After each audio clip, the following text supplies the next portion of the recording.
بیا اینجا بشی. آی باده جان، با خدا قسم که از آمدنت بی اندازه خوش شدم. دخترم خوش آمدی. خوش باشین یلماز خان. یلماز خان میبینین که بچی ما در این وقت شب ما را چقدر خوش ساخت. باده امشب میمان ما میباشه. بازم معذرت میخوایم. من به هیچ وجه نمیخواستم که مزاحمتان شوم، اما یوسف خان زیاد اصرار کردن. راحت باش باده. پیش راستش در هتل با هم روبرو شدیم. فکر کردم از بودن در هتل که اینجا بیای خوب میشه. ما میره اینجا آوردم. بسیار کار خوبی کردی بچیم. دخترم اینجام خانه خودت گفته میشه. هر قدر که خواسته باشی بوده میتونی. همین درست میگه دخترم، راست میگه. حالا دیگه تشویش نکن. بیبی همگی از دیدنت خوش شدن. خوش آمدی بچه کاکا. خوش باشی. شب بخیر. محمد بچیم بیبی باده از این به بعد اینجا زندگی میکنه. ای که من چقدر خوش هستم هیچ گفته نمیتونم با خدا.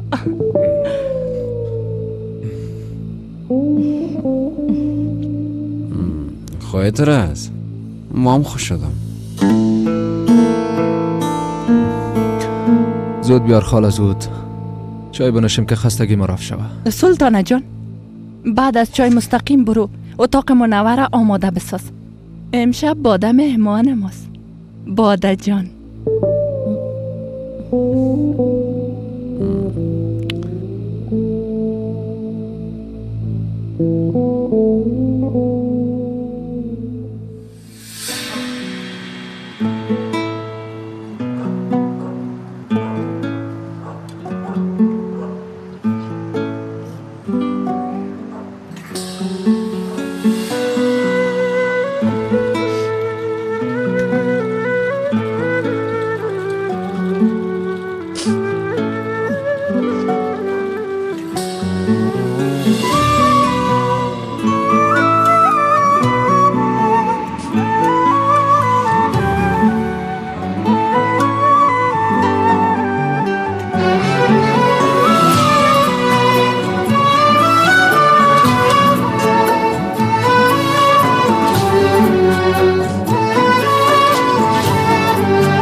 این منظره واقعا بسیار زیباست، اما باید از سردیان بترسیم. انسان بیخبر مریض میسازه. به نظرم بازم امرای پدرت گفتگو کردی. فکر میکنم ملاقات خوبی نبود. تمام پدرها اتور هستن یا تنها پدر من اتور است؟ چه قسم است؟ فکر میکنه هر کاری که انجام بده درست است. او اشتباه خدا هیچ وقت قبول نمیکنه. من این گپ هم میفهمم، خودشم خوب میفهمه که گناه از خودش است، اما همیشه گناه خدا سر دیگران میندازه. شاید حق با جانب بودن تو را قبول کرده نمیتونه. پدر و مادر نمیخواین که اولادایشان در مقابلشان به احترامی کنن. برام واضح بگو چی شده؟ او میخواه من هر گپش قبول کنم، میخواه زندگی مرا تباه بسازه. حالا که همراهیم گفتگو کرده دیگه هیچ وقت به او خانه بر نمیگردم. امشب تمام گپای من به او گفتم من غلام او نیستم. بعدش خانه را ترک کرده به هتل شما رفتم که اتاق کرایه بگیرم. در اونجا با یوسف خان روبرو شدم. زنده باشه یوسف خانم. زیاد اصرار کرد، باز ما هم همراهش اینجا آمدم. بچه کاکایم بهترین کارا کرده، اما کاش که اول مرا خبر میداده. فکر کنم ما و تو بسیار با هم نزدیک هستیم.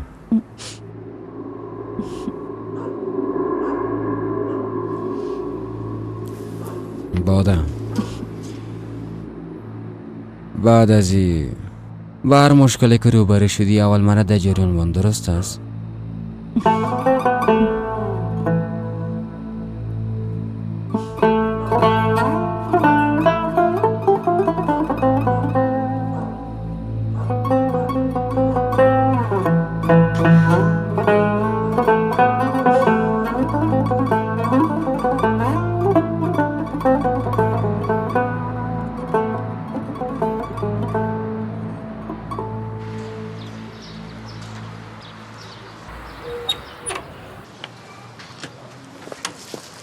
صبح بخیر مراد.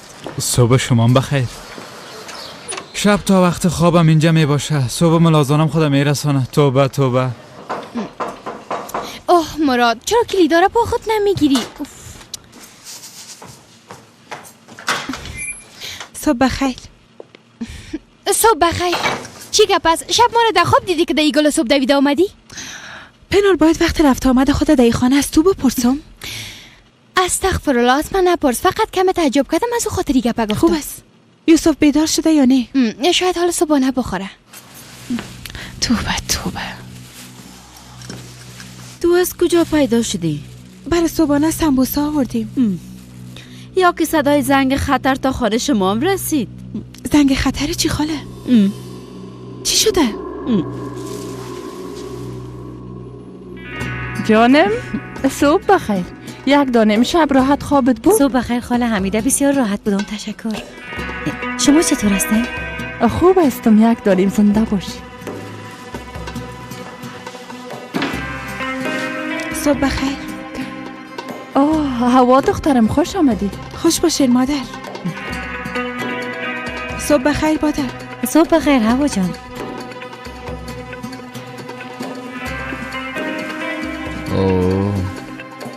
امروز همگی وقت بیدار شدم. صبح بخیر. صبح بخیر. صبح بخیر یک دانه مادر. صبح بخیر مادر جان. صبح بخیر زندگی. صبح بخیر. بیا بیشی دخترم، چرا استاد هستی؟ بیا پیش ما بیشی یک دانه.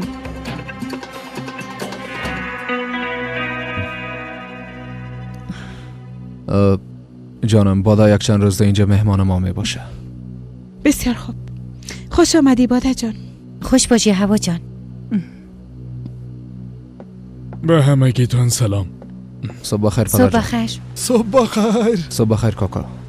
صبح بخیر. صبح بخیر. یا بشین. من میرم بالا پشت خودم میکشم.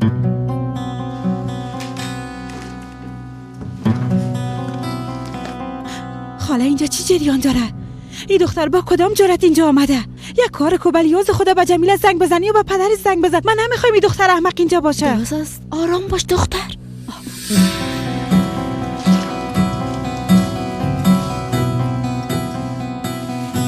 بیا تو اینجا.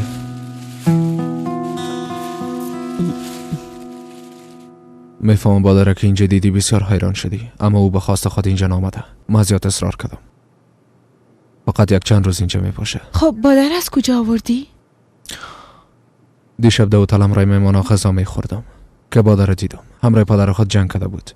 میخواست به خود اتاق بگیرم، هم نخواستم در هتل باشه، اینجا آوردمش. حمیده مادرم در این باره چی گفت؟ راستش بسیار خوش شد. بیاز بادر زیاد دوست داره. از رفتن منور زیاد خفه بود. همی که بادر دید بسیار خوش شد. پدرش خبر داره که اینجا می باشه؟ نمیفهمم. خوب است. تو نمیخواستی که در زندگی کسی مداخله کنیم، اما حالا خودت کارم میکنی یوسف. اوا بهتر از در این مورد گپ نزنیم. دیگه کدام چاره نداشتم. بیا که همگی منتظرم هستن. زود باشد.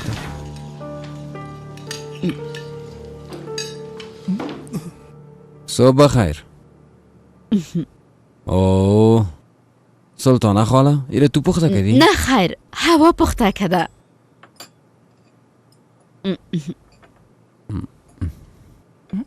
نوش جانتان.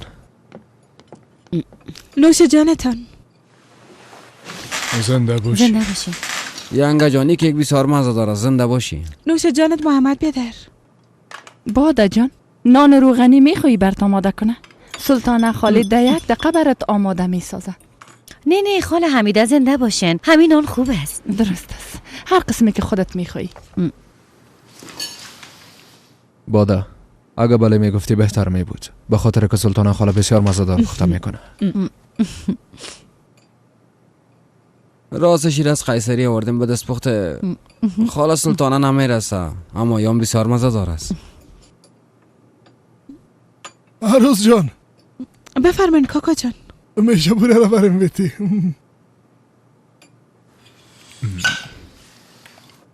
هوا جان بسیار مزه دار پختگی، دست درد نکنم. نوش جانتان پدر، به کمک مادرم پخته کردیم.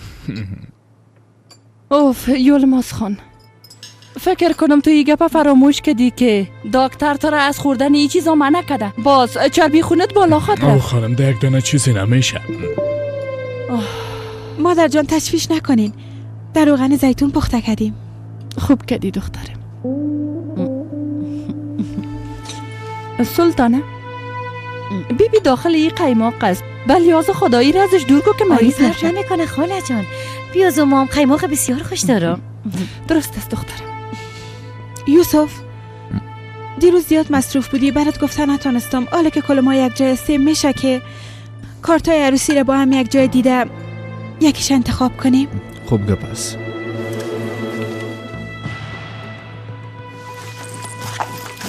بیبی دخترم پیشی روی چقدر چیزاست.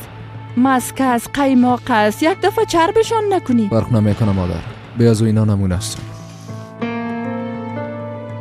تشکر دخترم. مادر ببینین کدامش خوش میکنین.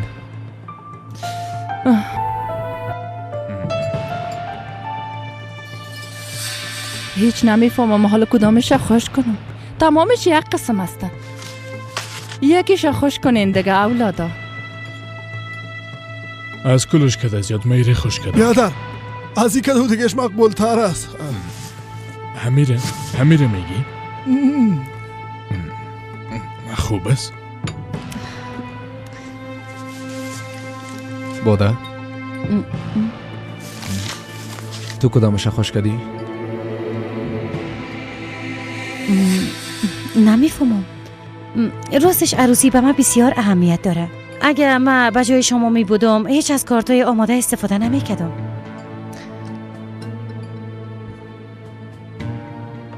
پس چی میکردی؟ از چه قسم کارت استفاده میکردی؟ همراه شوهر خود به کارت فروشی رفته یک طرح خاص فرمایش میدادم. نظر بسیار خوبی است. بسیار عالی. من باید دیگه پا به یاد داشته باشم. به خدا ما هم امروی باده هم نظر هستم. طرف اینا بیبی تمامشان یک قسم هستن.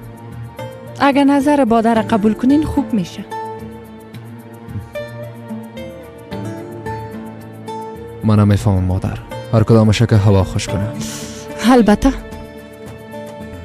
نوش جان کاری گیزان. صبر کن بیادر. زنده باشی. ما میرم.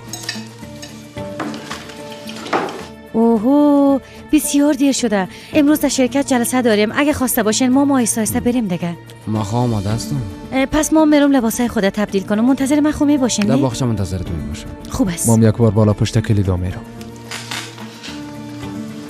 خداوند در کارتان برکت بندازه. خدا حافظ بچیم. چقدر خوب پابند وظیفه خود هستی. آفرین دخترم. خاله حمیده من به وظیفه‌ام بسیار علاقه دارم. خدا از نظر بد نگاهت کنه دخترم. آمین. ما برم دستای خدا بشویم.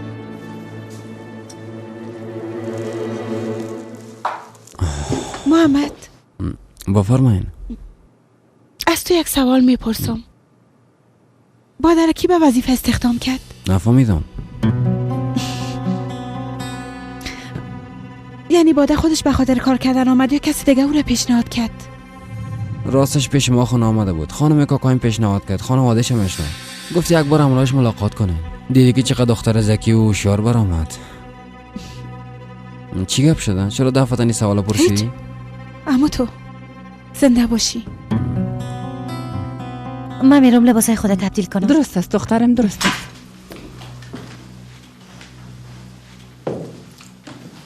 مادر جان بگو دخترم. امروز خوب کدام کاری ندارین نه؟ چرا پرسیدی دخترم؟ خالیم برام گفت که امروز کدام محفل حناست. گفتم یک جایی بریم. چطور؟ راستش اول دباریش فکر کردم که برم، اما بعدا صرف نظر کردم به خاطر که حوصله‌اش هیچ ندارم. دقیقش نباش دخترم.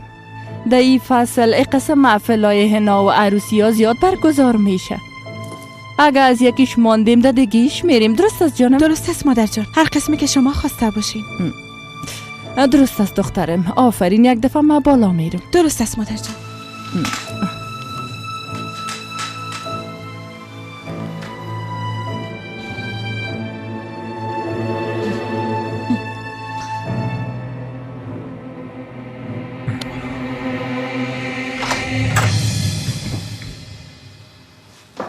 تو تا حال نرفتی یلماز خان؟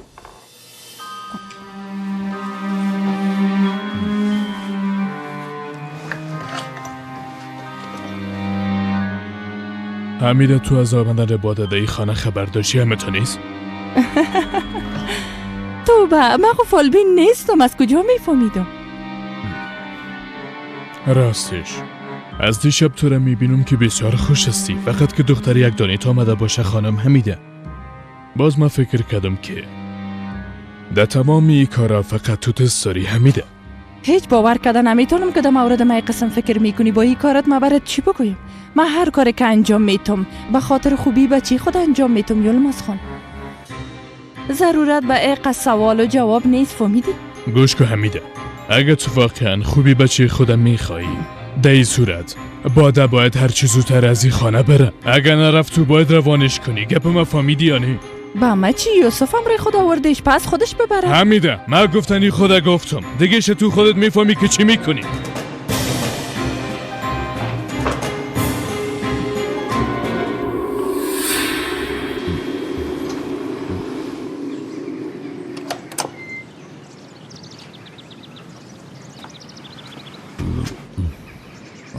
تا حالا بادا پایین نشده؟ نه تا حالا نامده.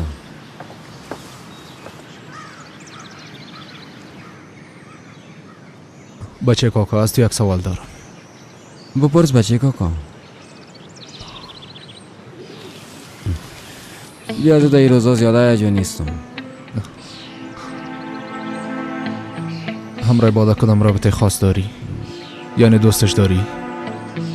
چرا ایره پرسیدی؟ نمیفهم، به من همین قسم معلوم شد. بچه کاکا اگه کدام گپ از برم بگو. نه خیر بچه کاکا، فقط با هم دوست هستیم، یعنی خوب میتونیم با هم دیگر راز دل کنیم، فقط همی بچه کاکا. تمامش همی است؟ درست است، بسیار خوب. با خاطر که مردم غلط درک نکنن پرسیدم، دیگه کدام هدف ندارم. آی بسیار میبخشین آقایان، به خیال منتظر ماندین. نه جانم، ما همراه بچه کاکایم کمی راز دل کردم. شما با فروشگاه میرین نه؟ بله، اگه خواسته باشید موتر نریم، به خاطر که بعض مارکت ما و باده یک جای دیگه کار داریم. به خاطر گفتم که سرتون وقت نشه بچه کاکا. درست است. بیا که بریم. ما رفتیم. روز خوش.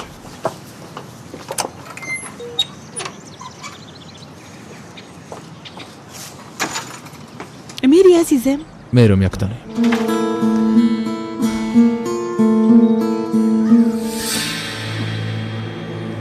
بریم خاله، باید گپ بزنیم، زود باش. امیال هستم برآمده ماما جان، چند از بعد خانه میایم.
هوا؟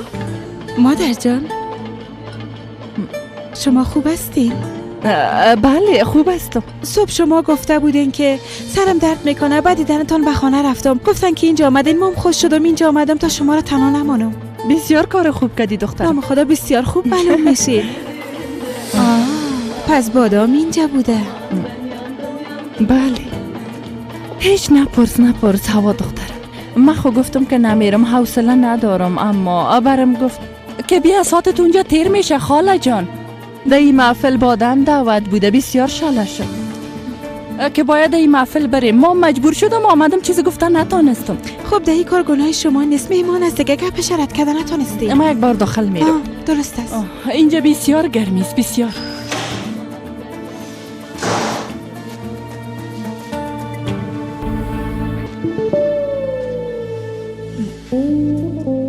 چی است؟ نه که جواب تو رام نمیته. خودتان خواهمیالی دیدین آقا، 10 بار است که برش زنگ میزنم اما جواب مرام نمیته. نمیفهم چرا. خدا لعنتش کنه. این دختر کجا رفته؟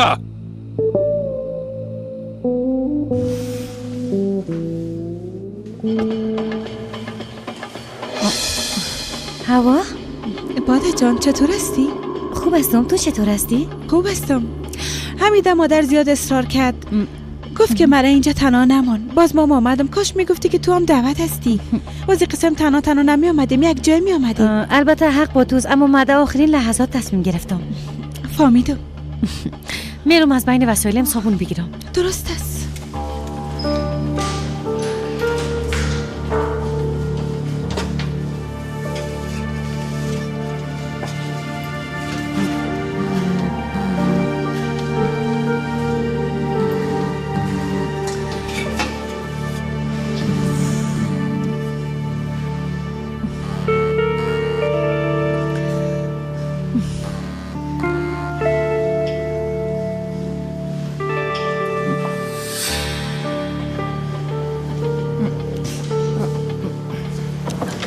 با اجازه تان. بریم مادر جان.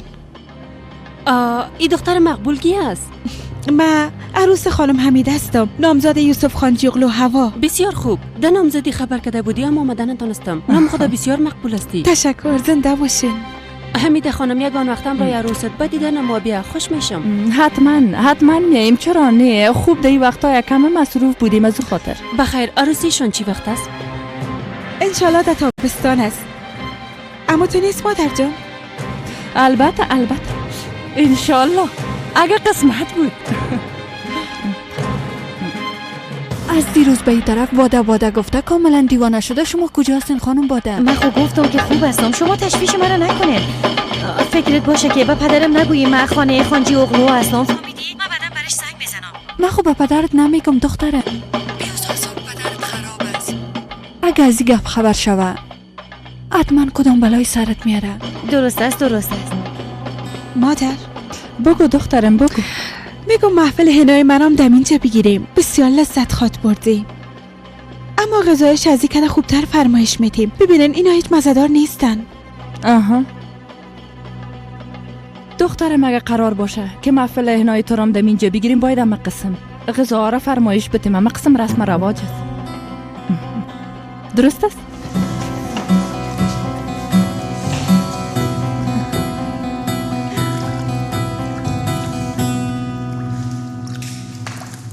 دخترم مادر چطور است؟ بسیار وقت میشه ندیدیمش. تو خب بسیار خوب معلوم میشی. سلامای مرام برش بگو. آخر هفته در خانه ما محفل است. منتظر تو مادرت هستم. اتنا شک نیایی. بسیار میخواستم بیارمش اما آخر هفته در ازمیر به یک محفل دعوت هستیم، باید اونجا بریم. خب درست است، اما هر وقتی که آمدین یک دفعه خانه ما بیایید. انشالله خاله سونیا. باده تو کدام سفر داری؟ به خاطر کارهای شرکت باید آخر هفته به ازمیر بریم. مسئولین تمام شرکت‌های بزرگ اونجا خاط آمدن، ما هم دعوت هستیم. بسیار خوب. کیا اونجا میرن؟ ما، یوسف خان و آقا محمد. فکر میکنم که هر سه ما میریم. بسیار خوب است. فکر میکنم به یک روز اونجا میرین. اما تو نیست؟ نه، به خیالم که به 10 روز میریم، چون گرده همایی شرکت ها برای 10 روز است. خب رفتنتون چی وقت معلوم شد؟ هفته گذشته تصمیم گرفتیم، کارهای هتلام تنظیم کردیم. نه که تو خبر نداری چطور؟ به یادم آمد، یوسف برام گفته بود اما من فراموش کرده بودم. راستی محمد، مسئول ریزرف هتل کی بود؟ ما ریزرف کردم، تشویش نکن. تو که تارم گرفتی؟ بله گرفتم. میخواستم یک گپ ازت بپرسم. مهمانای قیصری چی وقت میان بچه کاکا؟ 2 روز بعد میان. پس به اونا کی رسیدگی کنه؟ اگه خواسته باشی ما و باده به گردمایی میریم، لازم نیست تو با ازمیر بری. اینجا متوجه مهمانایت باش. بچه کاکا ما دربارش فکر کردیم. پدرم از اونا پذیرایی میکنه. من مجبور هستم که برم اونجا، جلسه دارم، یعنی به خواسته خودم نمیرم.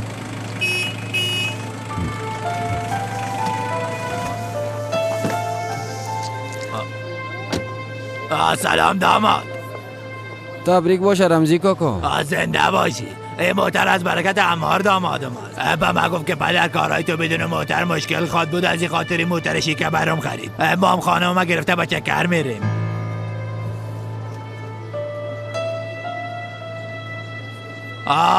اگه در مورد توبراک میپرسین، او هم کاملا خوب و سر حال بود. هر چی که بخوایم میخوره و هر وقتی که بخواه استراحت میکنه، یعنی که بسیار خوشحال است. عمار بچه از او بسیار خوب مراقبت میکنه. خدا از نظر بد نگاهشان کنه. ماشاءالله. رمزی من خود دروغ نمیگم. خوب است بخیر استفاده کنید. توبراک به شما سلام گفت که یوسف خان زنده باشه. به خاطر تضمین آینده دکانه به نام من کده بود، اما حال دیگه به او ضرورت ندارم. میخوایم که دکانه به نام پدرم کنم. همین قسم گفت. کار خوب میکنه، درست است. بعد از این وضع زندگیت خوب میشه رمزی کاکا. خدا را شکر. تو کاملا راست میگی محمد خان.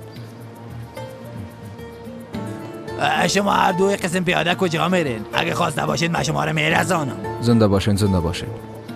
بریم دیگه بچه کاکا. خودتان میفهمین دیگه. بیا از اون شریف هم باید بریم، یک جای کار داریم.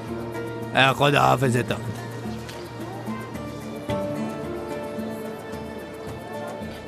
خدا حافظتان بچه. خدا حافظ مادر.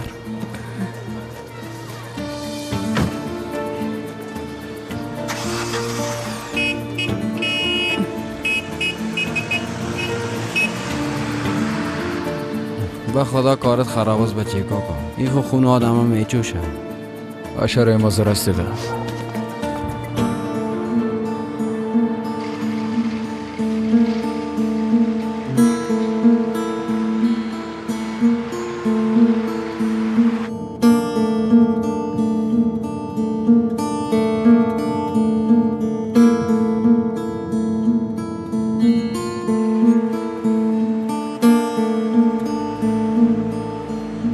کاکا چرا استاد شدی؟ برو. نه بیبی کو موتر از پیش ما میره. چراغ سرخ روشن شده بچه. نه که جریمه را تو پرداخت میکنی.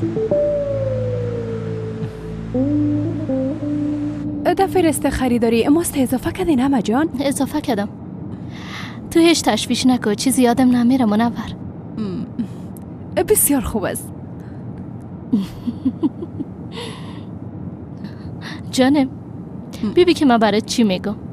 بعد از خریداری اگه خواسته باشی به یک پارک رفته چای می نوشیم ها؟ چی میگی؟ از وقتی که آمدیم میبینم مسیر تو فقط خانه و آموزشگاه شدم. نه خیر، امکان نداره اما جان. راستش فردا یک امتحان آزمایشی داریم و هنوز سوال زیاد است که من حل نکردیم. فکر نمی کنی که سر زیاد فشار میاری؟ نه خیر. امتحان اول نمره که میخواستم گرفتن نتونستم. میخوایم این بار نمره بهتر بگیرم اما جان. درست است. بسیار تشکر خاله حمیده. بسیار وقت میشد که به حمام بیرون نامده بودم. جانم ده اصل ما باید از تو تشکر کنم. گپ ما رد نکدی و آمدی.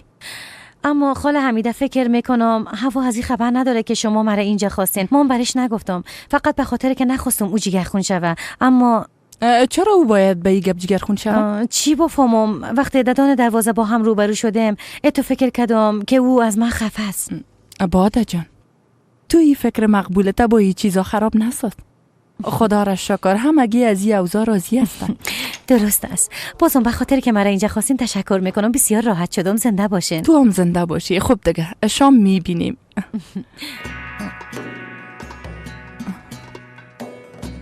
با امید دیدار هوا. بخیر بری.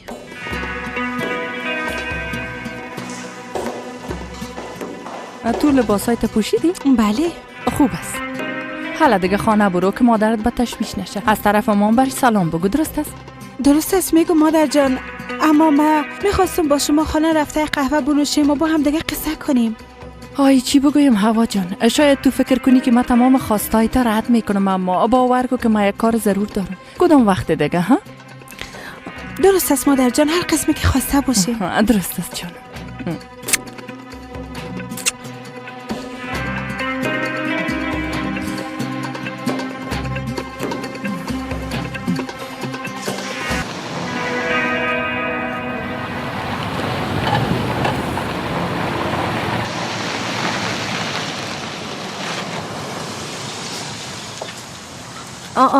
محمد تو دیگه از کجا پیدا شدی؟ میخواستم به شرکت برم اما پرنده ها در گوشم گفتن از امام دخترای مقبول بیرون میشن. من خواستم شانسم امتحان کنم که تو پیش روی آمدی. اوهو محمد، میخواستی با در غافلگیر کنی؟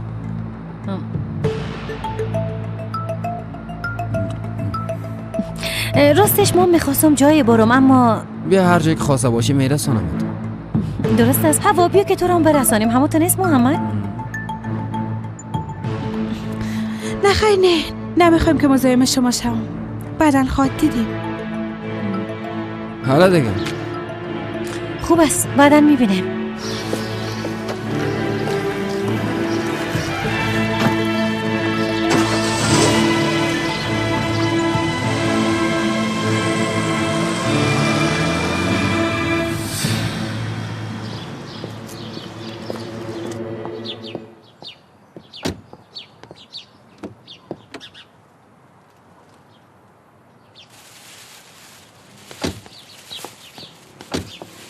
ناخو نگفتن که شکم گشنه خرید نرین. بیبی تمام دکان خریدیم.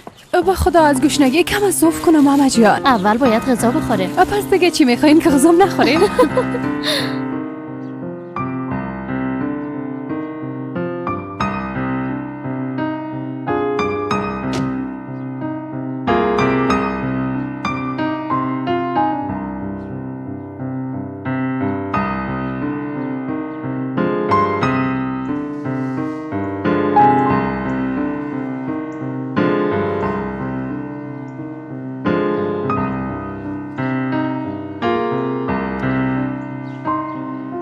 من دید بسیار تعجب کرد. خاله کاملا حیران مانده بود به اندازه که نمیفهمید چی بگویه. من خب برات گفته بودم هوا، در ذهن او زن هزاران قسم حیله و نیرنگ وجود داره. ماشاءالله او چیزی را که خواسته باشه با آسانی از دست نمیته. بله شما راست میگین. من باید بسیار متوجه باشم. در پیشروی ما و یوسف میگه دختر عزیزم، دختر یک دانه، من بدون خوشی شما هیچ چیز نمیخوایم. باز در پشت ما دیگه چیزا میگه. به خاطر نگاه کردن بادر چی بازیای که انجام نداد. اگه بادرم موده حمام نخواسته باشه نامخواه تبدیل میکنم. این خب معلوم دار است که او خواستش. وقتی با هم دیگه به اونجا رفتن کلاگی فکر کردن که او عروسش است. اونام چقدر بی‌حیاستن. تو هم نباید خاموش میبودی. دختر پیش روی کلگی میرفتی میگفتی که مام نامزد یوسف هستم. من خو این کارا کردم اما حالا دیگه چی فایده بعد از این او دختر اینجا میباشه. مام برش نشان میتم که بازی کردن با من یعنی چی. گپ ما گوش کن. نشه که یک بار رفته کل چیزا به یوسف بگوی هوش کنی. بلی از خدا خاله تو چی میگی؟ من خود دیوانه نیستم. پیش یوسف برم از مادر شکایت کنم؟ توبه. اما ما یک راه پیدا کردیم که کاراش به ضدش ثابت بسازم. یعنی بعضی نقشه ها دارم. چی نقشه داری؟ ما را خواهی هیچ آرام نمیمونن. یک قسم خود نمیشه. خانم حمیده خیرت باشه. فقط که از تفریح نه جنازه آمده باشین یا که ده حمام کدام مرده را دیدین. آی سلطانه با گفتنی ای گپای ددان دروازه مرا دیوانه نساز. یک بار خو اجازه بده که داخل خانه شوم. بگی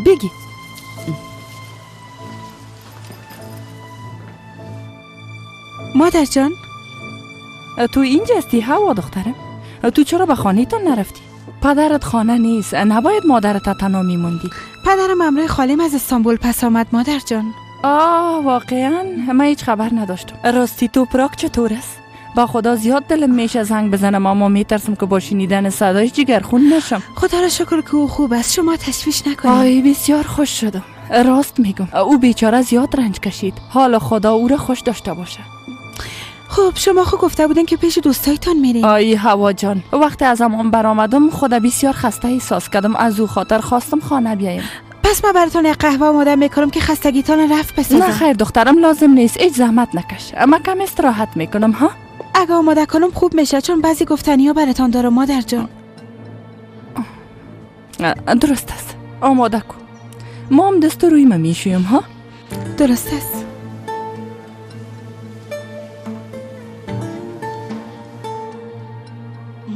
با خدا مثل گشتم هستی. بله درست فهمیدین. بعد از این مثل گشتم میباشم. برش نشان میتم. سلطانه یک دفعه بالا بیا. درست است میایم خانم. تو قواره آماده کو. من یک بار رفتم میبینم که مشکلش چی است. درست است.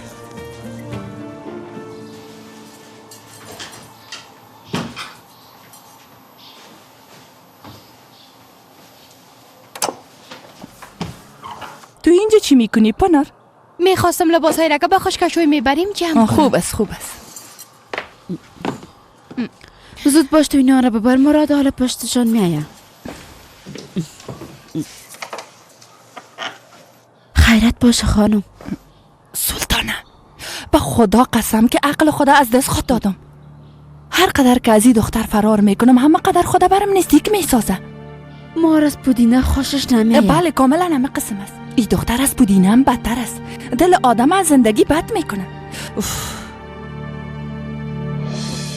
آیی با خدا فکر میکردم در حمام ازش نجات یافته میتونم، اما یک دفعه دیدم که مثل یک هیولاد مقابلم آمد. سلطانه بله ما هم شنیدم که حمام رفته. خوب دیگه آمده به تو قصه بدبختی مرا بگویه؟ نه خیر از او یاد شد باز برم گفت خانم حمیده. گپ ما گوش کن. او خو امرای ما کدام بازی را انجام نمیده. یعنی چی؟ آیی ما چی بفهمم؟ وقتی او قسم در حمام پیش رویم آمد بسیار عصبانی شدم. از یک طرف باده از دیگر طرف هم هوا، به خاطر که بتونم از او دختر نجات پیدا کنم. برش گفتم که مرا باده اینجا خواسته. چون مجبور شدم گفتم بعد از این امرای ما می باشه. هیچ نمیفهمیدم چی بگویم. سلطانه گپ ما گوش کن. او درباره برنامه ما و درباره باده خبر نشده باشه. ای قسم نگو. با تو خود چیز نگفتنی؟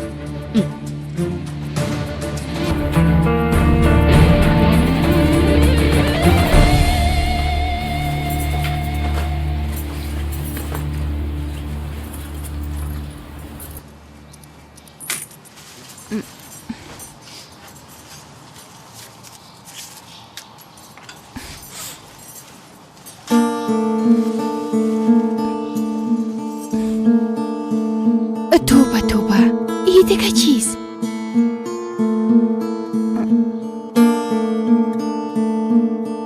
خدا را هزار بار شکر. با خدا با این فکر که او دختر در مورد برنامه ما خبر شده خودم میخوردم. با خود گفتم که تو کی هستی؟ یک بار درباره خود فکر کو کی هستی؟ ما حمیده خانجی اغلو هستم. او دختر امرای ما بازی کردن نمیده. ها البته که نمیتونم.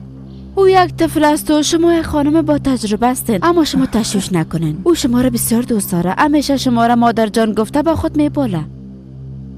نمیفهمم شما چی کردین که قدر بالا شما اعتماد داره. خب امام طریقه و روش خاص خود دارم دیگه، اما تا نیست. بایسکل از خودتان از هر طرف که بخواین برده میتونین. یک بار دیگه درک کردم که حق به جانب بودیم. در یک طرفم او باده، در دیگه طرفم هوا. آی هیچ میفهمی که از هم دیگه چقدر فرق داشتن؟ هیچ باورم نمیشه به خدا. او باده خو از خانواده اصیل است. مردم های اصیل ما قسم میباشن. من خانوادهش میشناسم. در اروپا تحصیل کرده، پول داره، ثروت داره، اما او دیگه یک لوده خداست. یک گپ برات بگویم سلطانه. ما فکر خوبی کردیم. بله او باده به یوسف بچی ما یک همسر عالی خود بود. کاش که توانی ایره می داشتم. کاش که توانی ایره می داشتم و می تانستم که یوسف و باده را برای دوسی روز کنار یکی دیگه نگاه می کردم. او وقت یوسف هم ای گپا درک می کرد. می فهمی؟ هرچی که خیر باشه خانم. چی بگویم؟ شما راحت باشین. من یک بار می بینم که قهوه را آماده ساخته یا نه. فکرت بگی که در قهوه چیز ننداخته باشه. آی برو دیگه. ده اصل تو فکرت بگی که خودت در قهوه نندازه خانم میدم.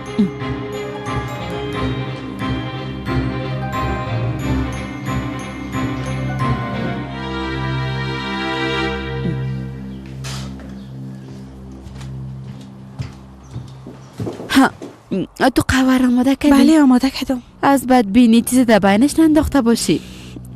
خاله مرا آزانته بگو که چی گفت.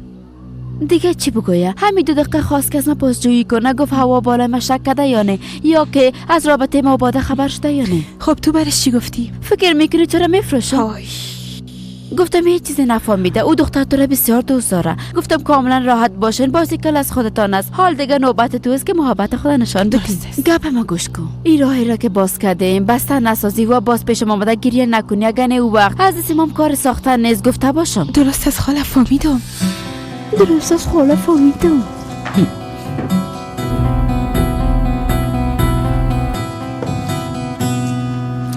مادر جان شما قهوه ساده می نوشینی؟ بله، تو را به زحمت ساختم. زحمت چی؟ نوش جانتان. زنده باشی. بسیار تشکر. مادر جان امروز هیچ نشد که امرایتان گپ بزنم. صبح به خاطر صبح نخوردن عجله بود، دهمامون بیر و بار بود، هیچ فرصت نشد. بله، همه قسم بود. تو میخواستی چی برام بگویی دخترم؟ مادر،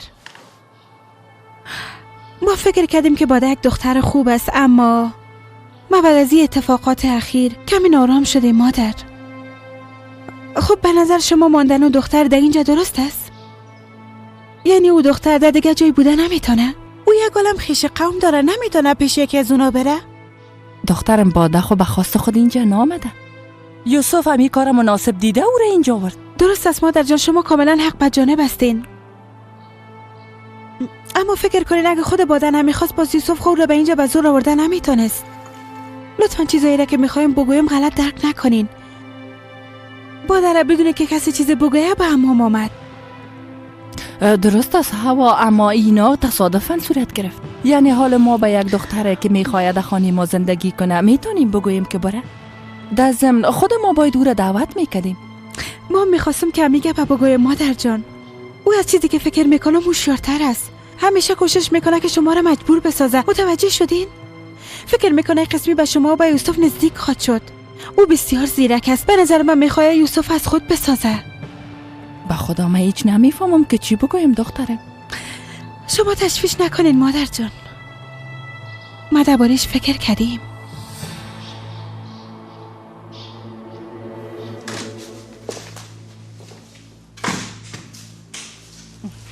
آها، پس بالاخره تشریف آوردی خانم محترم. ها؟ تو کجا هستی؟ از این شب تا حالا برای چند بار زنگ زدیم. خبر داری؟ مردم با ما زنگ میزنن و میگن که خیرت باشه دختر در هتل دیده میشه. تو میخوایی چی کنی دخترم؟ میخوایی مرا رذیل بسازی؟ نه خیر پدر، من به جای بود و باش ضرورت داشتم، باز به هتل رفتم. اما تشویش نکنین، در اونجام نماندم. پس در کجا بودی؟ در خانه خاله حمیدشان. تو هیچ متوجه گپای تستی میفهمی که چی میگی دختر؟ ای کفایت نمیکرد که در شرکتشان کار کنی و حاله میخوای مثل خویشاوند در خانهشان زندگی کنی. راستی تو از چی وقت تا حاله با او خانواده خانجی غلا قدر صمیمی شدی؟ پدر لطفاً کمی متوجه گپایتان باشین. اعصابمو بیشتر از این کارم نساز. با من سیل کن. امشب دوباره به خانه می، درست است؟ اگر نامدی او قصرشانه بالای اونا خراب میکنم، خبر داشته باشی. پس تو پدر، خانه خراب کردن خود دور است. اگه از دون دروازام تیر شدین، باز برای همیشه مرا از دست خود دادین. کریم وقتی که مرد فراموش کردن، اما مرا در حالی که زنده هستم فراموش خود کردن. تو با پدرت همه قسم گپ میزنی ها؟ مادرت شما را فراموش کرد. حاله که من همراه تو هستم میخوایی بالای شانهای من سوار شوی ها؟ مقصر تمام اینا خودتان هستن. سالاست که پشت بوتلای شراب پنهان میشن. شما جزای مرگ کریم از ما گرفتن، هنوز هم میگیرن. میفهمین شما دست و پای مرا با زنجیر بسته کردن. کسایی که در اطرافتان بود نابود ساختن، اما همراه ما این کار کردن نمیتونن. وقتی براتون میگم که شما وجدان ندارین، باز ناق سر من عصبانی میشین. اگه پشت مرا اعلان نکنین، مرا از دست خواهد دادن.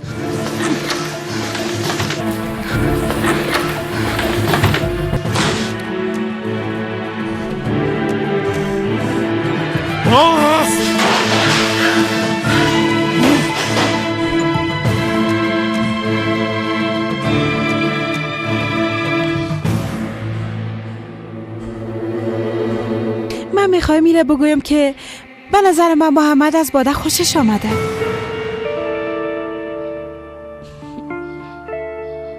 دخترم توی گپا رو به خاطر چی میگی؟ من خو هیچ قسم فکر نمی کنم. اما همین قسم از مادر جان. محمد همیشه در پشت باده زنی تا حال متوجه نشدین؟ امروز پشت امام اومده بود، بادرت با موتر خود برد. ای چطور امکان داره؟ خوب میشه اگه شما یک بار در این مورد همراه محمد گپ بزنین. آی نه خیر، من هیچ وقت نمیخوایم که در این قسم مسائل خود شریک بسازم. این گپ هیچ امکان نداره. بله راست میگین. اگه عالی گپ یاد کنین باز محمد جگرخون خواد شد، چرا که در گذشته یک مشوقه داشت.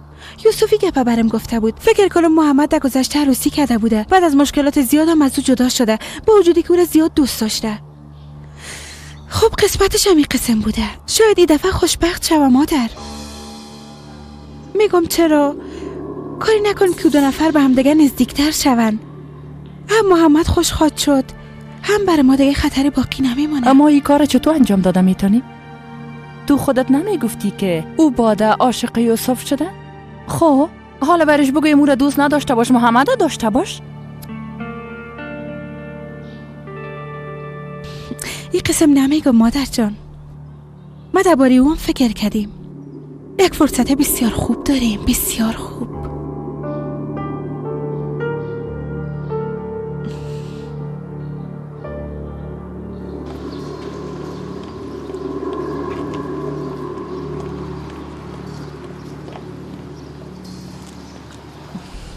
باده؟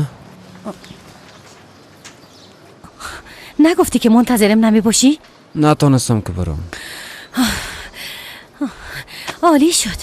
ای که با پدرم جنگ کردم کافی نبود که تو مقابل ما آمدی؟ من از کسی ترس ندارم باده. تو هم نداشته باش. تشویش نکن، من همیشه هم رایت هستم.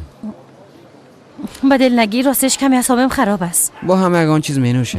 نه باید به فروشگاه برم به خاطر نمایشگاه آمادگی بگیرم. امروز خود رخصتی است. حالا دیگه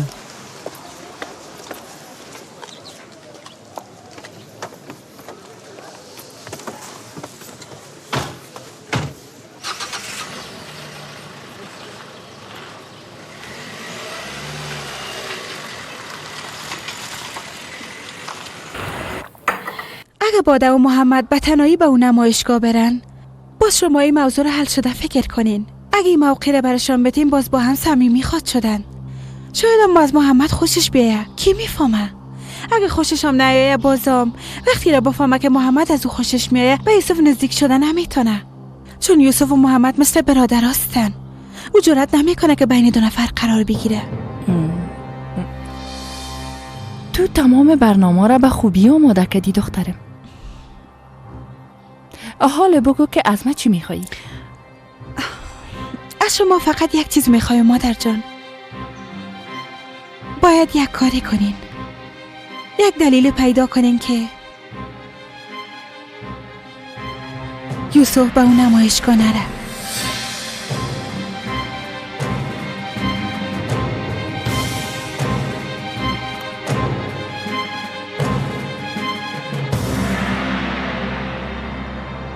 با کورس و با درسایم بسیار عادت کردیم. استادمون بسیار خوب هستند. اما یک گپ بگویم توبرا که پشت ارگو بسیار دق شده. حق با جانب هستیم. ما پشت اونجا بسیار دق شدیم. دلم میشه که اونجا برم منور.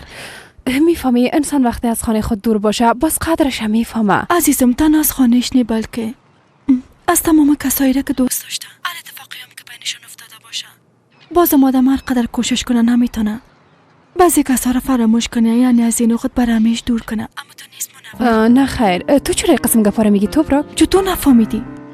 نه که تو امین فراموش کردی جانم.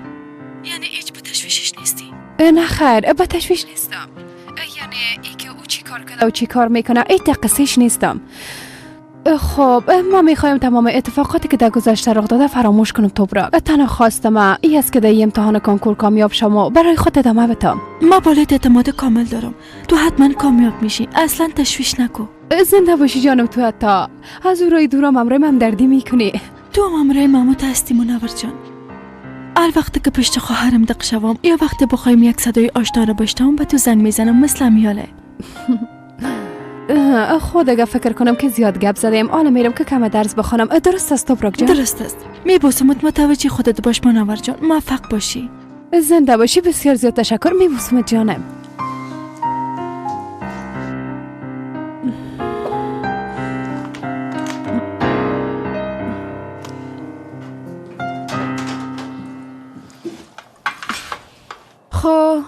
او برای چی گفت؟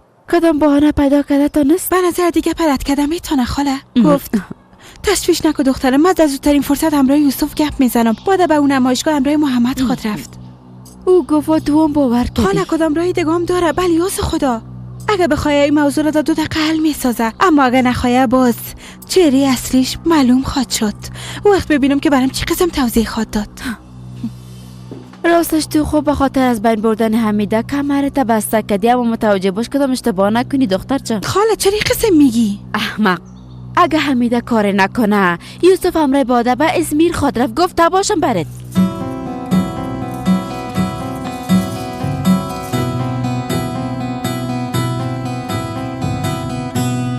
هیچ نمیفهمم که به او دختر احمق چی جواب بدم.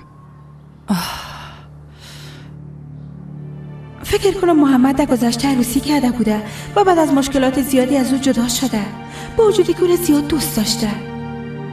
خب قسمتش هم این قسم بوده، شاید که دفعه خوشبخت شوم مادر.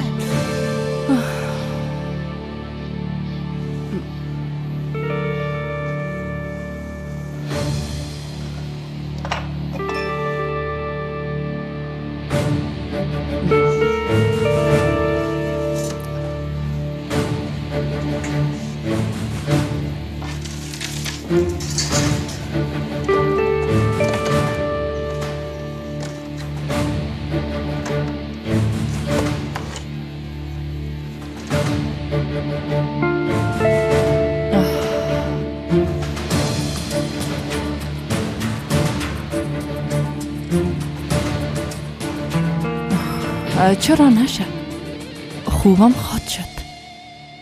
من نمیتونم کل چیزا به تقدیر بانم خاله. اگه خانم حمیده دست بکار نشه باز خودم برش یک راه حل پیدا میکنم تا یوسف از رفتن منصرف شوه. این مهم نیست که باده باشه یا نه، مهم است که یوسف اونجا نره. تو چه خواهد کردی؟ میخوای دست پای او رو بسته کنی؟ نمیفهمم، گپ میزنم و یک راه پیدا میکنم. خب دیگه درست است، اما متوجه باش گردابی را که به دیگر آماده ساخته خودت بند نمونی. لازم نیست تشویش کنی، ای باری گرداب به اشاره ما حرکت خواهد کرد. تو فقط متوجه کارهای حمیده خانم باش. خدا که خداحافظ.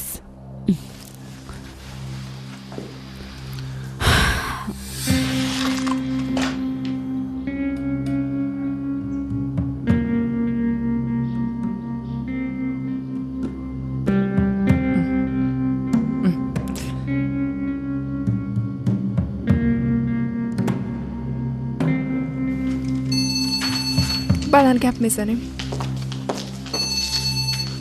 بله؟ نبات خانم سلام، من امیده خانجی اغلو هستم. چطور هستین؟ زنده باشین. شما چطور هستین؟ من خوب هستم تشکر. خانم نبات اگر وقت داشته باشین میخوایم یک بار شما را از نزدیک ببینم. امشب میایین خانم؟ درست است، منتظرتان هستیم. نه خیر همیال میاییم. راستش به کمک شما ضرورت دارم. البته آمده میتونین. در دفتر منتظرتان هستم. درست است، بسیار تشکر میکنم. چند دقیقه بعد میرسم.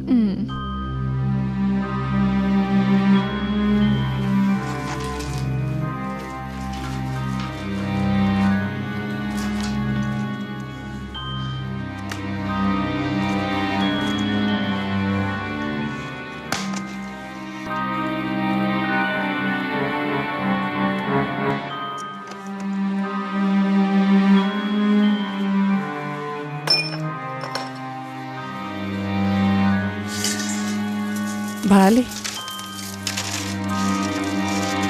چرا نه؟ محمد هم مستحق خوشی است.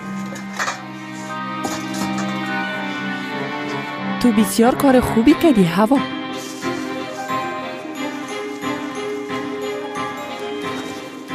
بسیار کار خوب کردی هوا. بسیار کار خوب.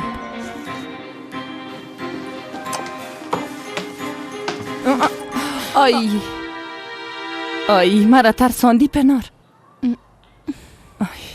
با مسئله کو تو گپای مرا گوش میکردی چطور؟ نه خیر خانم حمیده، با کدام جرأت؟ این از جیبی الماس خان پیدا کردم، فقط میخواستم که در این باره ازتان بپرسم. وقت آمد از خودش بپرس، من از کجا بفهمم؟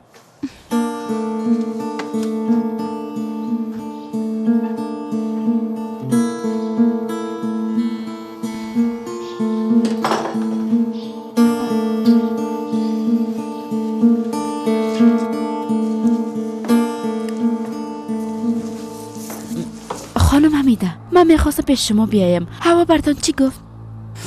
او دختر امرای باده مشکل داره. چی بگوید دیگه؟ لوده گپ زده و رفت. خب شما میخواین کجا برین؟ گفتن که استراحت میکنم. سلطانه بلیاز خدا، حالا تو میخوایی من باید از تمام زندگیم به تو حساب بتم؟ ها؟ کار دارم.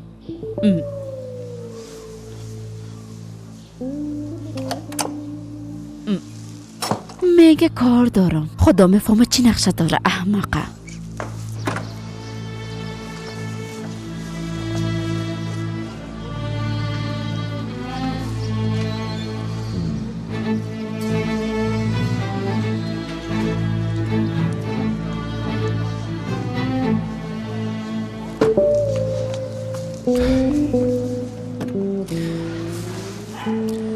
کجا بریم خانم؟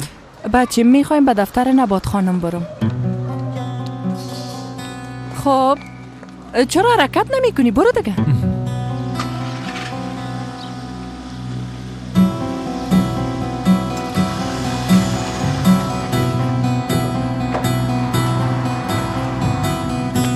خوش آمدین خانم هوا. خوش باشی. یوسف خان داخل است؟ بله داخل هستن خانم هوا. اونا همراه آقا محمد خانم باده جلسه دارن. خسته نباشین. هوا مزاحم خونه نیستم. اما تو نیست. راستش ما جلسه داریم. میشه چند دقیقه با هم گپ بزنیم؟ اگر کدام موضوعی مهم نیست میشه بعداً با هم گپ بزنیم. یک جلسه مهم است. حالا میشه بری؟ یوسف گپایی که میخوایم بگویم بسیار مهم است.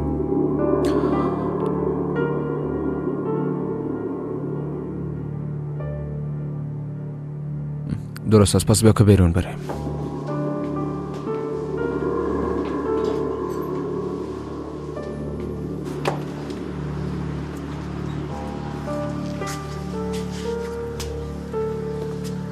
چی شده هوا؟ چی گپ است؟ میفهمی که جلسه است بازم اصرار میکنی؟ فکر کنم ناراحت ساختمت. هوا اینجا دفتر کاریم است و مام در اینجا کار میکنم. خوب است. پس بعدم با هم گپ میزنیم. وقت تمام شد برات زنگ میزنم.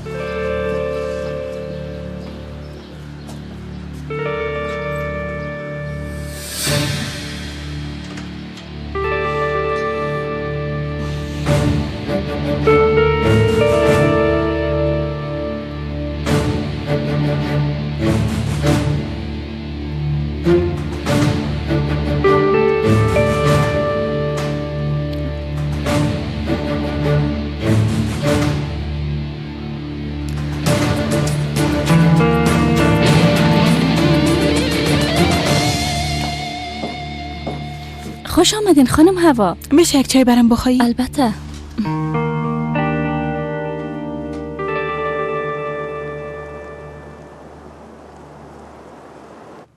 اوهو خانم حمیده بسیار خوش آمدین. خوش باشین. شما چطور هستین؟ تشکر میکنم. شما چطور؟ تشکر میکنم. بفرمایین. زنده باشین. در گذشته همراه یلماز خان چقدر زیاد می آمدین اما حال ما را فراموش کردین خانم حمیده. شما راست میگین خانم نبات، اما حال دیگه پیر شدیم. بیرون رفتن برای ما کمی مشکل تمام میشه. وقتی دفعتاً زنگ زدین بسیار متعجب شدم. خیرت است؟ در اصل نمیخوایم زیاد وقت شما را بگیرم خانم. اما یک شخص میپالم.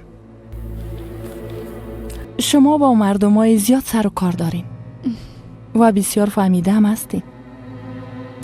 از این خاطر پیش شما آمدم. بفرمایین. آرزو آیکان.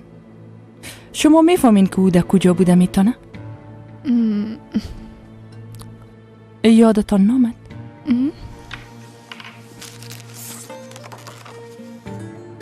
حالا چطور؟ خانم قبلی آقا محمد میگین؟ بله. او دختر آل به یادم آمد، اما بسیار وقت میشه که او از اینجا رفته خانم. از این گپ خب هم خبر دارم. حتی من ایرام شنیده بودم که او دختر یک چند وقت قیصری کار میکنه. به خدا من هیچ خبر ندارم خانم حمیده.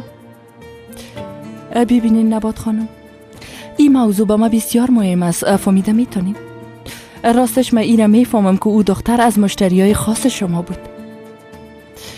اگر از او خبرم نداشته باشین بازم به زودترین فرصت او را پیدا کردم میتونین، اما تو نیست. راستش اگر من خواسته باشم از دیگر طریق او را پیدا کردم میتونم، اما شما خو از دوستای سابقم هستین، اما تو نیست.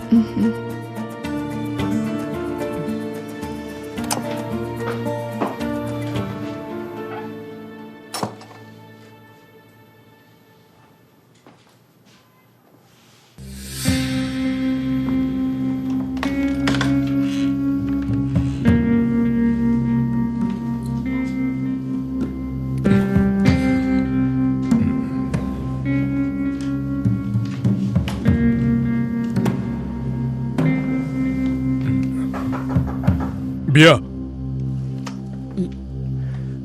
یلماز خان، اگر میخواین براتون غذا را آماده کنم. آماده کنیم. سلطانه بفرمایید یلماز خان. امروز صبح ده اینجا کرتی خداویزان کده بودم، اما حال اینجا نیست. تو ندیدیش؟ ها، راستی پنار بعضی لباس ها را با خشکشویی روان کرد. خیرت باشه. نه خیر، کدام چیز مهمی نیست. حالی که دیدمت خواستم که بپرسم. به هر صورت رفتم. میتونم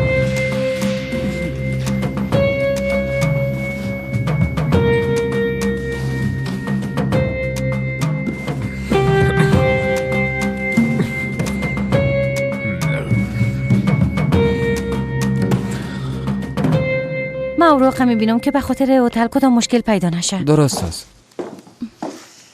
خانم طلای، شما تیکت های طیاره رو گرفتین؟ بله خانم باده. ده هتلی که گفته بودم اتاق گرفته شده، همونطور است؟ بله، ما اتاق شما، یوسف خان و آقا محمد جدا ساختیم. در ضمن به نمایشگاه نزدیک است.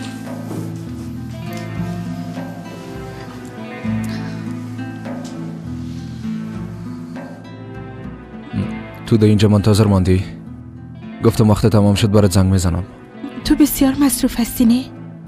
به خاطر که فردا به مسافرت میری. ما چی وقت گپ خواهد زدیم؟ به نظر من امیال باید با هم دیگه گپ بزنیم.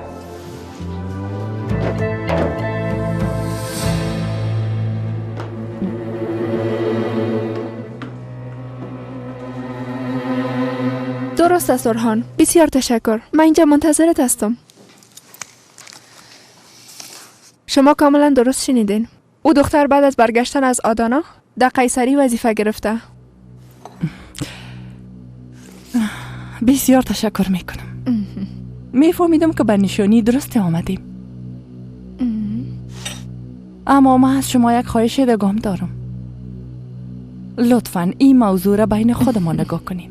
شما اصلا تشویش نکنین. بازم تشکر میکنم. شما را از این بیشتر ناراحت نمیسازم.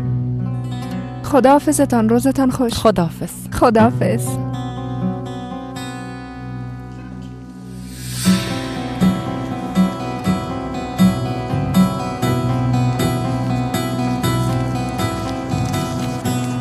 میخوایم به این نشانی برم مراد.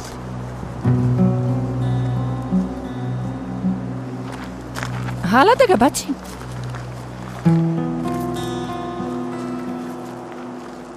چی وقت میخواستی برام بگویی که میری؟ امشب میخواستم بگویم. به خاطر کار میرم. ده چی گپ است؟ یعنی چی که چی گپ است؟ آدم یک بار میگه، مشوره میکنه، قرار است که 10 روز در اینجا نباشی و من از این موضوع آل خبر میشم. یوسف چی میکردم؟ از تو اجازه میگرفتم؟ ما فقط به خاطر کار میرم. لازم نیست از تو اجازه بگیرم. من این قسم گفتم از من اجازه بگی، اما میتونی منصفانه رفتار کنی. یوسف، ما نامزد هم دیگه هستیم. بله نامزد هستیم. حوابی از او برات میگفتم. لازم نیست گپ کلان کنی. این موضوع رو چطور قدر ساده فکر میکنی؟ 10 روز هم دیگر نمیبینیم، تو چطور به این گپ هیچ اهمیتی نمیدی؟ بانک باده و محمد برن. درست است، ما مقصدت فهمیدم. حالا که بادام میره میخوای مشکل خلق کنی، هم تو نیست؟ مشکل ما او باده نیست. مشکل ما بی‌توجهی تو است یوسف. من نمیخوایم که از تو دور باشم، اما وقتی که میفهمی من حق به جانب هستم، باز مرا مثل یک خانم بخیل نشان میدی و سرم فشار میاری. اما تو نیست. تو هیچ متوجه هستی که چی میگی؟ به نظرم کار بچه که کنم یک کم مشکل شد.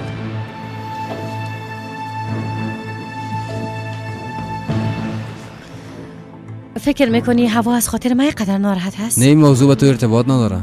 تو کدام کار نکردی که هوا ازت خفه باشه؟ البته که کار نکردم، اما نمیفهمم چرا هر وقت که هوا جگرخون شوه باز من مقصر خطاب میشم. خب گوش کن که برات چی میگم. اگر در کارم مداخله کنی ادامه دادن نمیتونم. این قسمی مشکل خود بود گفته باشم.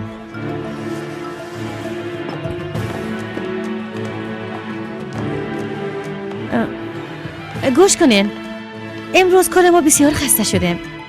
میگم یک بار به مزرعه اسب سواری بریم. هوا بسیار خوب است. نظرتون چی است رئیس؟ هوا؟ نظر خوبی است.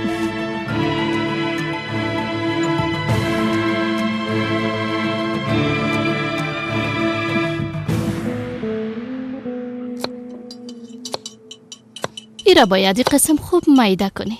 اگه خوب میده نکنی واسه پخته نمیشه، فهمیدی؟ بعدن همراه تخم خوب مخلوطش کن.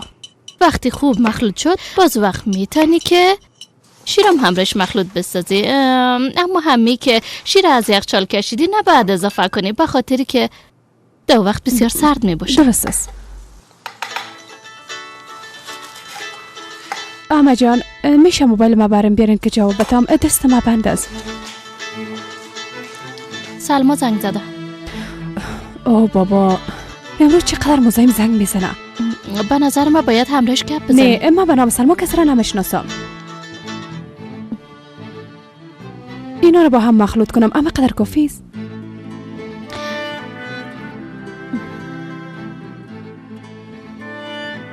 بیبی، اگه میخوای کسی را فراموش کنی باید این کار با بخشیدن او شروع کنی.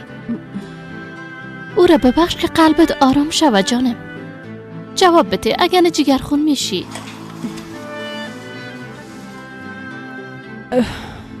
او گذشته ما بود، اما حالا ما به نام او کسی را نمیشناسم. او برای ما مرده. بعد از این ایره میخوایم کمره او سلما گپ بزنم و ایره میخوایم بفهمم که همین کجاست. اما اینو آماده است. درست است جانم.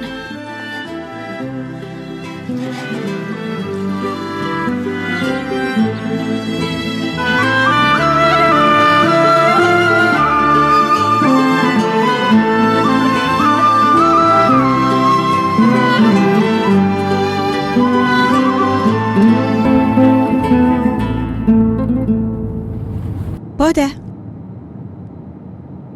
هیچ گپ زدن نتونستیم. بسیار جگرخون شدم. خب آره، تصمیم داری که چی کنی؟ پس به خانه تان میری؟ اما حالا وقتی گپا نیست. ما منظور بدی نداشتم. یعنی اگر میخوای خانه بخره، پدرم راهنمای معاملات داره، امرای او گپ میزنم. فکر خوبی است یانگا جان، اما برای فعلا لازم نیست. بعد یک چند وقت خانه ما میباشه. در اصل هوا حق بجانب است. یک قسم نمیشه، باید با زندگی خود سر سامان بتم. خب میخوای چی کنی؟ یعنی میخوای همراه پدر دواخانه زندگی کنی چطور؟ من خواهی قسم نگفتم. همین که کار نمایشگاه را خلاص کنیم باز در اولین فرصت یک خانه پیدا میکنم. هیچ لازم نیست عجله کنی بادا جان. فعلا در خانه ما بوده میتونی. زنده باشی.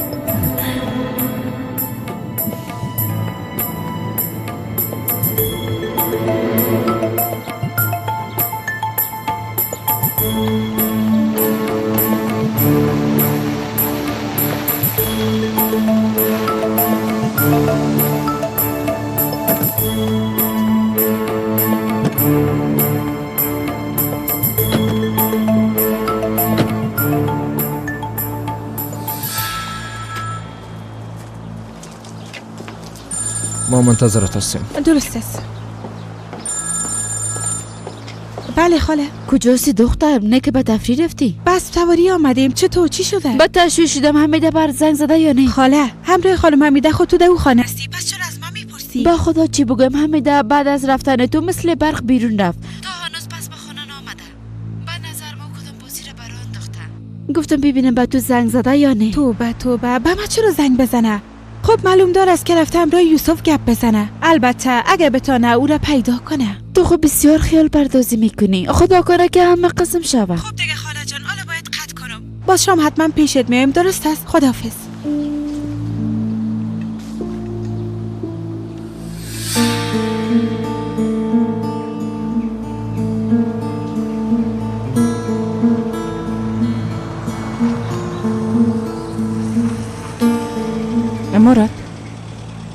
یک دفعه داخل رفته معلومات بگی که خانم آرزو در کدام روزا اینجا میایه و با ساعت چند پس میره. حالا دیگه بچی.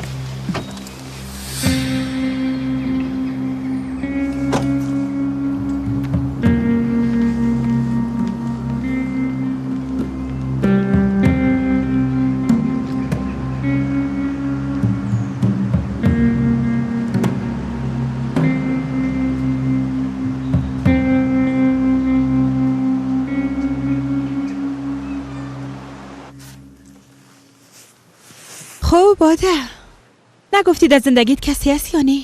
چطور؟ منظورت نفهمیدم. منظورم میست که کدام دوست پسر داری یا نه؟ نه خیش ندارم. چرا؟ تو خب بسیار یک دختر مقبول هستی. نشنیدی که میگن بعضی خانم‌ها به کارشان عشق می‌ورزن؟ ما هم یکی از همون خانم‌ها هستم. اما انجام دادن کارت مانی جلب توجه کسی خود نمیشه باده.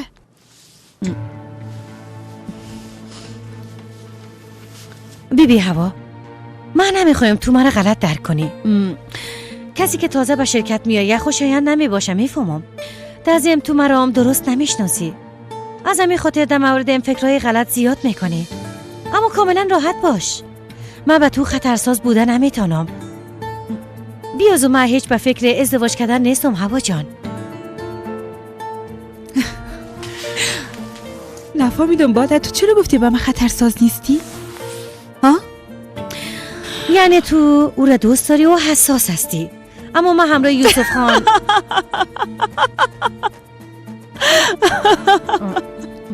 باده من خودم مورد یوسف گپ نمیزنم.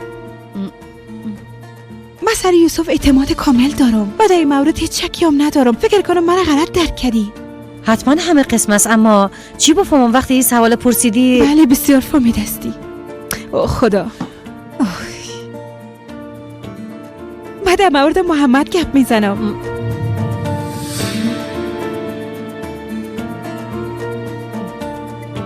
اوا چرا که قهر معلوم میشد؟ او از رفتن ما به ازمیر خبر نداشت. وقت دفتان خبر شد باز قهر شد دیگه. خب دیگه چی گپ است؟ او در مورد ما و باده بخیلی میکنه. نه جانم، با کدام دلیل دیگه باید بخیلی کنم؟ بچه کاکا دختر همین قسم هستن. هر قدر که بفهم نشان بازم درک نمیکنن.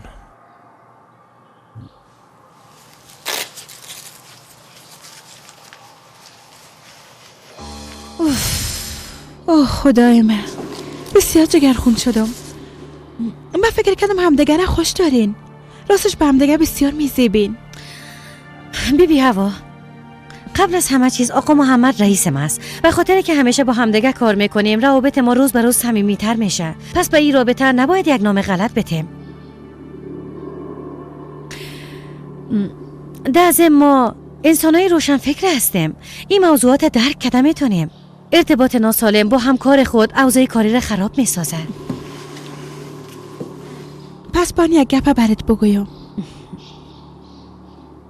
قلب به دستور کسی کار نمیکنه. عشق چشم انسان کور میکنه و انسان بر کار وادار میسازه. تو این گپا رو نمیفهمی اما تو نیست. راستش شاید من این گپا رو نمیفهمم، اما حداقل خودم میشناسم. به هر صورت بریم که منتظر نمانن. درست است.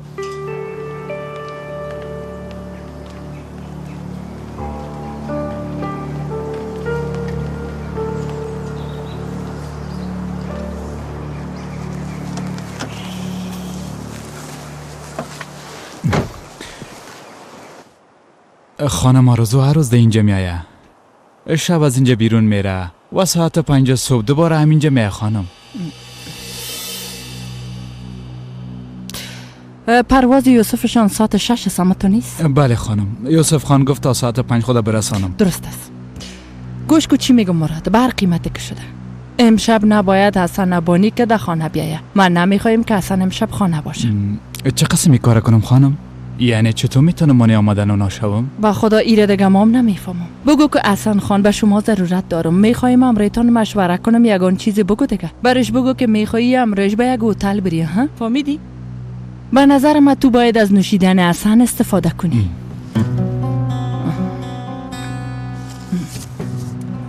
ایران پیشت بگی ای کار حل بساز لطفا. درست است خانم، هر کاری از دستم به انجام میتم. حالا دیگه خانه بریم.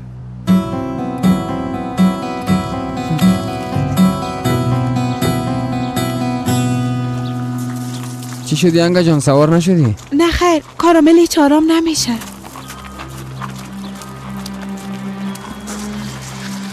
کارامل مقصر نیست. وقت فکر جای دیگه باشه او وقت بالای اسب سوار شده نمیتونی. اگر نه کار مشکل نیست. حالا آرامتر امتحان کن.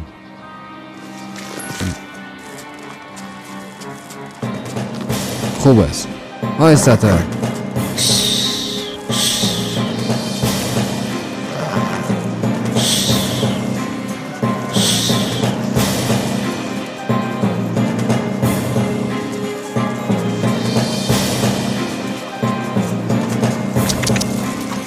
برو حیوان.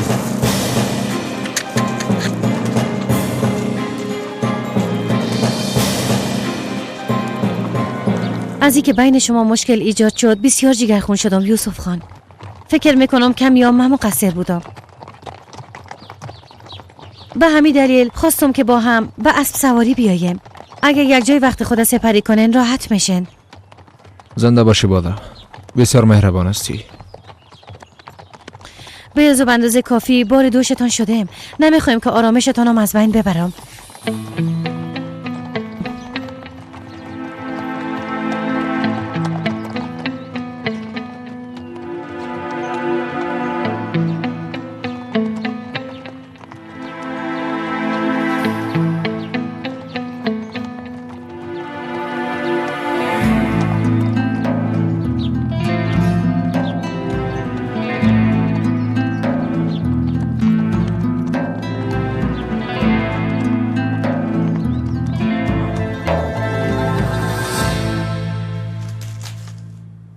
هیچ باورم نمیشه. یوسفی تو هستی؟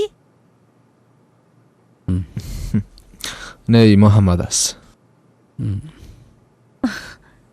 بسیار دوست داشتنی بودی. راستی به هم دیگه بسیار شباهت داشتین.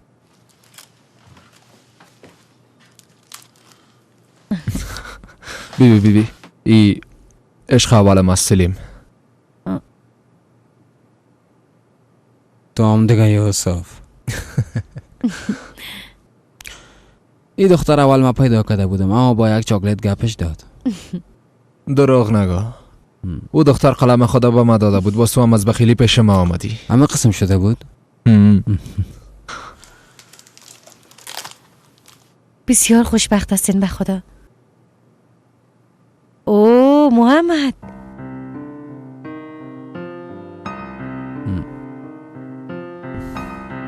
اینجا دفعتاً بزرگ شدی. او چی است؟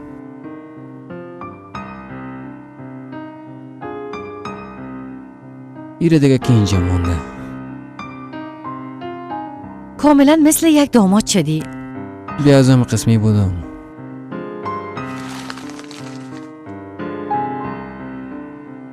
چطور یعنی؟ من متأهل بودم. چی؟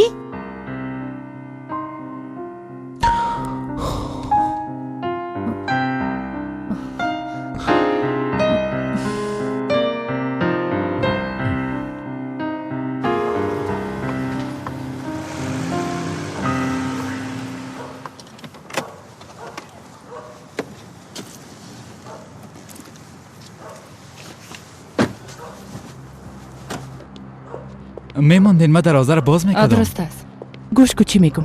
تو فقط مرا پیش یک دوستم بردی و دوباره پس آوردی، درست است؟ درست است خانم. حالا دیگه برو کار حسن تمام کو. ها؟ شامت خوش.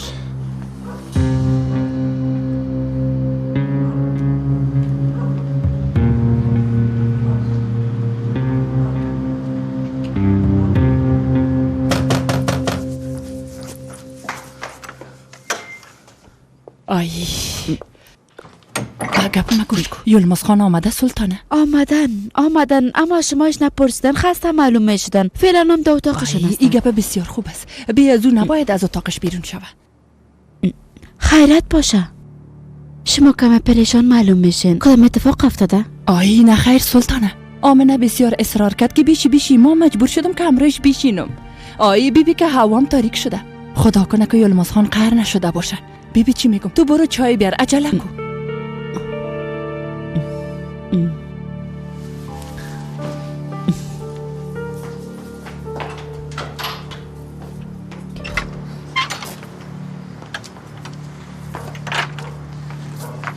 مراد. حسن خان یک دقیقه بگو خواهر. خانم حمیده گفت که یک بار با مراد بگو که خانه خانم آمنهشان بره. خانم آمنه در کجاست؟ درست است جانم، تو خدا در این وقت شب خسته نساز. من فردا به محسن میگم که بره. شبت بخیر.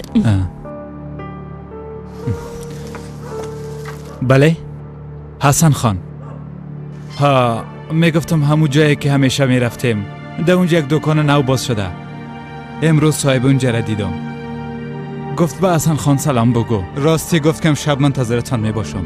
گفتم اگه خواسته باشین پشتتان بیایم. درست است، هر چه زودتر خودم میرسانم. درست است.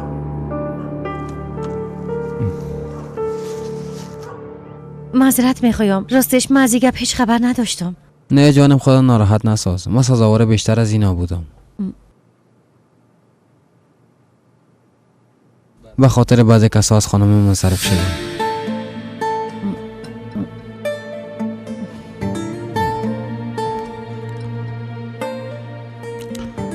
اما انسان بعضی وقتی قسم کارا را انجام میده.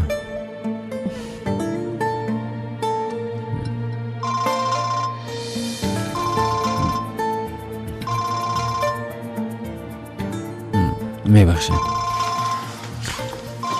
زمان چقدر زود کل چیزا تغییر میده.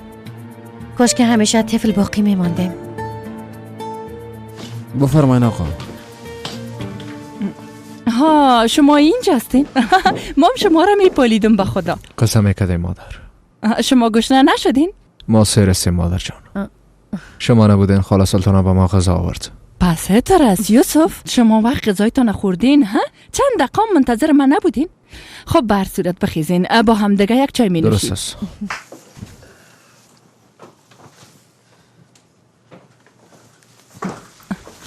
بفرما دخترم اونجا بیشی.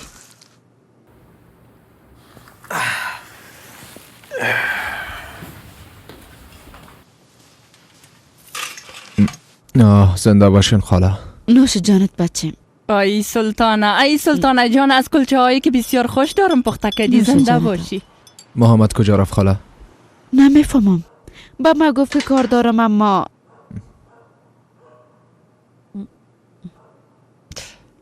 یوسف بچیم، من امروز امرای باده یک کار قاچاق انجام دادیم. قهر نشدینی؟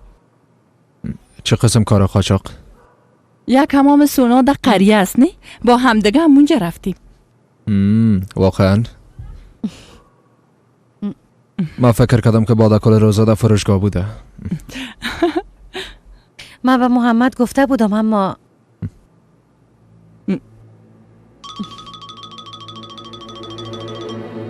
بفرمایین پدر. هر چی زودتر خانه بیان باده. مادرت هیچ خوب نیست. بازم مریض شده.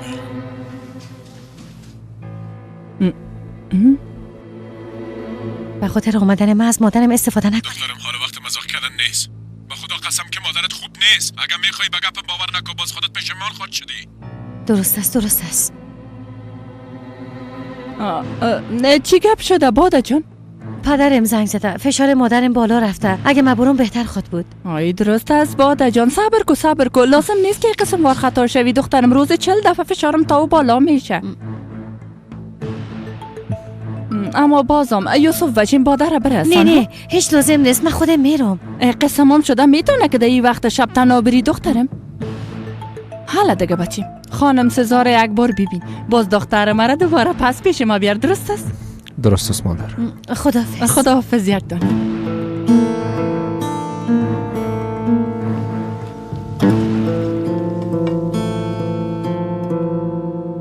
شامتان خوش حسن خان، بازم بیاین. درست از بچه باز میبینیم.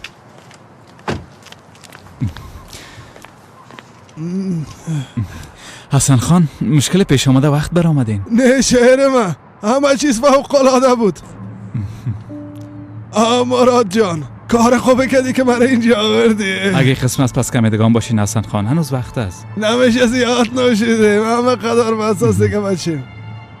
شاعر میگه که جامعه بده که باز با شادی روی شاه، پیران سر هوای جوانیست در سرم. حالا که بیرون شدین به شما در پایین یک میز آماده کردیم حسن خان. راست بگی.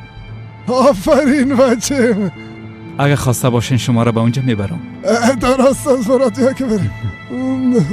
جامعه بده که باز با شادی روی شاه، پیران سر هوای جوانیست در سرم.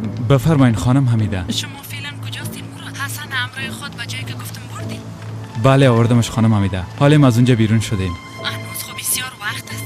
گوش کن چی میگم، یک چاره باید پیدا کنیم. نباید اجازه بدی که تا صبح خانه بیایم. شما تشویش نکنین خانم حمیده، اونا را از اینجا به یک جای دیگه میبرم. تشویش نکنین. ما دیگه نمیفهمم مراد. اگه کاری را که گفتیم انجام نشه باز ازت خفه میشم.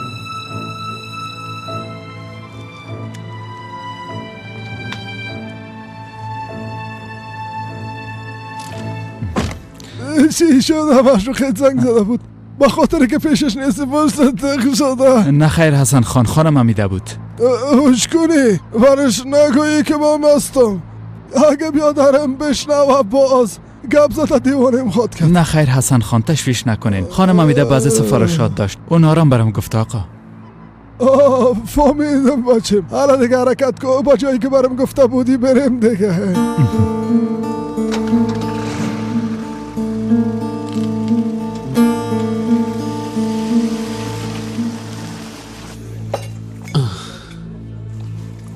بیادر ما هم در این کار بند ماندیم. کم پول پیدا کنم که بتانم با خود یک کاروبار مناسب جور کنم. صبر داشته باش بیادر. در این کارا باید صبر داشته باشی که بتانی روز به روز پیشرفت کنی. ما چند وقت است که در گوش یوسف زدم میرم که ما به یک دستیار لایق ضرورت دارم. خب بازو بره چی گفت؟ چی بگوید دیگه؟ گفت بعدا در بارش فکر میکنیم. ما چی کنم؟ یک بار به شرکت سر بزنم؟ اوش کنی منتظر خبر ما باش. همه که کار نمایشگاه خلاص شد کار تو هم خواهد شد.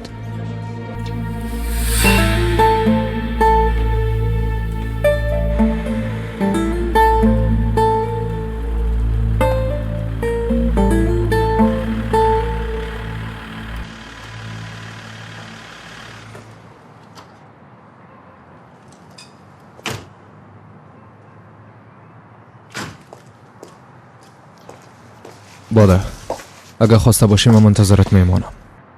نه خیر لازم نیست، بیا زود تا اینجا همراهیم به زحمت شدی. باده اگه نخواستی تا خانه باشی باز به خانه ما آمده میتونی، درست است؟ من یک بار اوضاع را ببینم، اگه نشد باز یک تاکسی گرفته پس خانه تان میایم. درست است.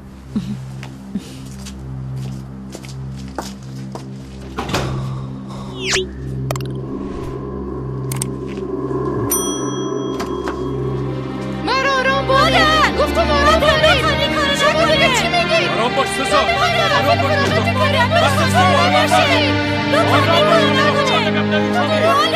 آرام باش سزار.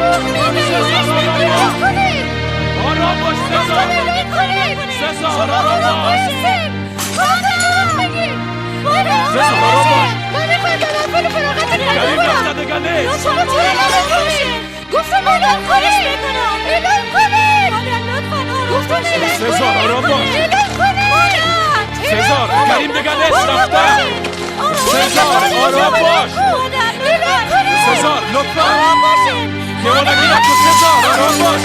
بس است دیگه چی میکنی؟ بس است.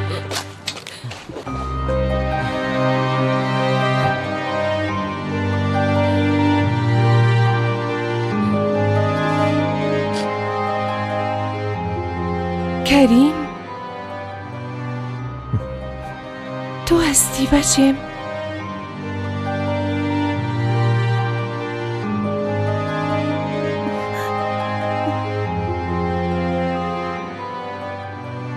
من خبرتان گفته بودم اینه کریم آمد.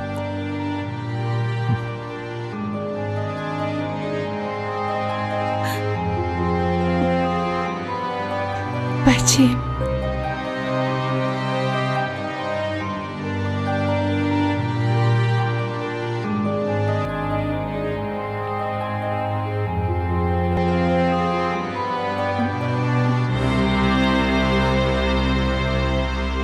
آی یلماز خان، ما بسیار زیاد معذرت میخوایم. میفهمی که من قسم عادت ندارم، اما او خانم آمنه بسیار اصرار کرد بیشی امام نتونستم گپ شرط کنم. یک وقت متوجه شدم که هوا کاملا تاریک شده، هیچ نفهمیدم که چطور تا خانه رسیدیم. امرایم قهر استی یلماز خان، معذرت خواستم.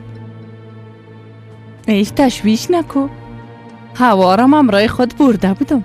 کاری بسیار خوبی کردی که به حمام رفتی، به سونه رفتی جانم. به از اتفاقایی که در خانه مفتهش خبر نداری. چی شده یلماز خان؟ چی شود دیگه؟ سلطانه بدونی که هیچ فکر کنه، هر چی که پیش رویش آمده جمع کرده و به خوشکشویی روان کرده. آی یلماز خان بان دیگه، من این گپا برش گفتم. بی از او ای کار هر روزی ماست. بعد از تا که من نگفتم ای کار نمیکنی خانم حمیده. فردا از قیصری مهمان میه و ما او دریچه‌ای را که تصمیم داشتیم بپوشم شما او را به خوشکشویی روان کرده. آی به خدا یلماز خان، تو روز به روز پیر شده، میرسد خیت شما. تشویش نداشته باش، فردا صبح وقت روانش میکنم که دریچه‌ای تا بیارن، فقط اما قدر. ما دیگه میرم که بخوابم زن.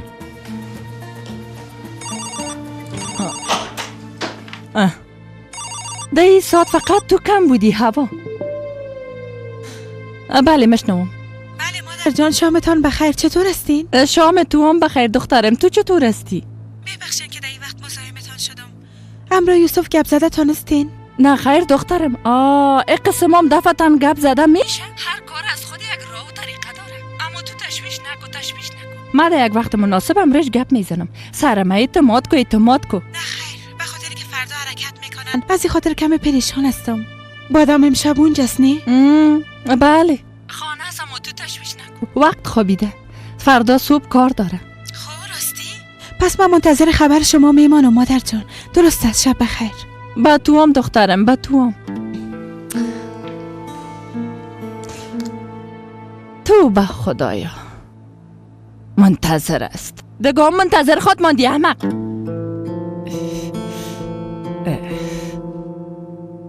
بچه میفهمیدم که بالاخره میایی کریم ما، اما کاش که در این وقت شب قسم تنها نمی آمدی. پدرت پشتت می آمد و همراهی اون می آمدی. البته اگه میتانست. خانم سزار جان، خدا را شکر کریم بچه ما آمد.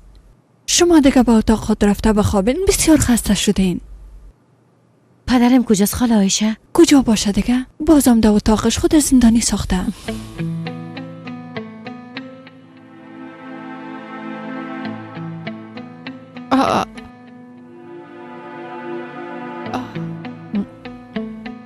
عایشه خاله، تو این لباس با من پوشاندی اما تو نیست؟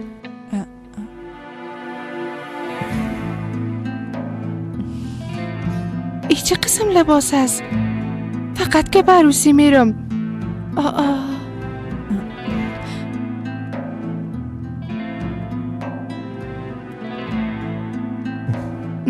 اله دیگه خانم بریم. اله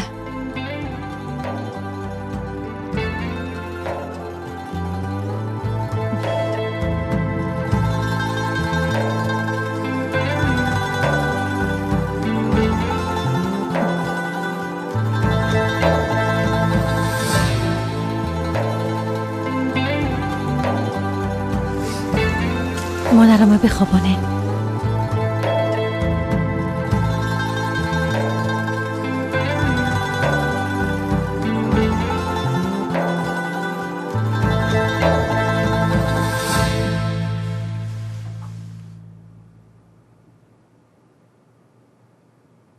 تو خوب هستی؟ ما به خاطر که شاهد ای اوضاع بودی بسیار معذرت میخوایم. راستش ما باید معذرت بخوایم. من نباید اینجا می آمدم، اما ما فکر کردم که همراه پدرت دوام میکنی.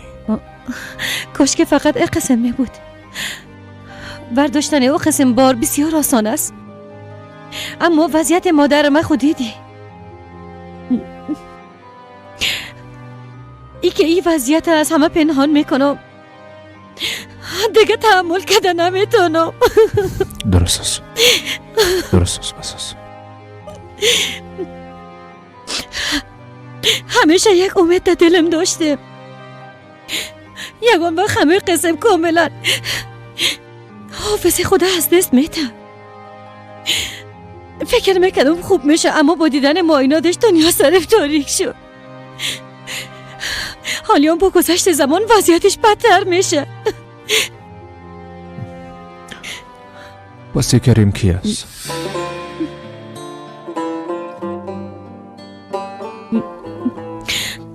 بیادرم بود. او حال کجاست؟ پدرم حادثی ترافیکی کرد، نوشیده بود. کریمه از دست دادم.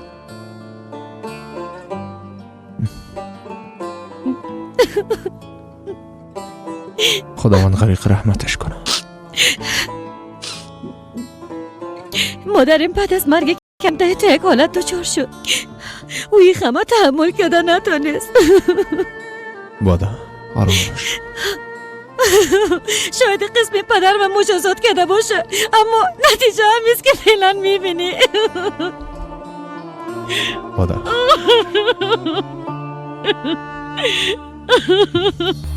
گفت که در یک وقت مناسب همرش گپ میزنه. ایرام گفت که بالاش اعتماد کنم، اما من یک ذرام اعتماد ندارم. کار خوبی میکنی. خبر باشه کدام بازی رو امرات انجام میده. گفته بودم که از خانه بیرون رفته بود. خو او به این خاطر برد بهانه جور کرده میره. میگه که خانم آمنه اجازه نداد که بیایم. از مراد پرسیدم و بیچاره حتی خبرم نداره. او کدام بازی رو انجام میده، اما نمیفهمم که چه قسم است. درست است البته، اما خوب میفهمم که چی کنم. بعد از این لحظه متوجه کارهای خود خواد بودم. خاله میخوای چی کنی؟ فردا صبح به خانه شما میایم. یوسف از اونجا بیرون شده نخواد تانست، باز خواد دیدی. باز میبینیم دختر جان. راستی او دختر در این وقت شب چرا خوابیده؟ هنوز خب بسیار وقت است. مادر میگی؟ حمیده مادر خو همین قسم برم گفت. برای دروغ گفته دختر، خواسته که تو رو احمق بسازه. همین پیشتر او دختر دست یوسف گرفته از خانه بیرون شدن و خدا میفهمه کجا رفتن. چی؟ تو چی میگی خاله؟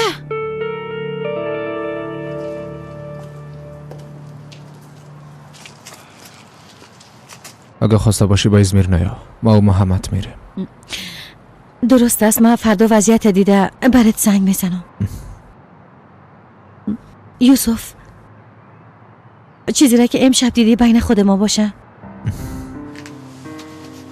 تو تشویش نکن، برو استراحت کن. به از و اندازه کافی ناراحت شدی. درست است، نباشی. خداحافظ.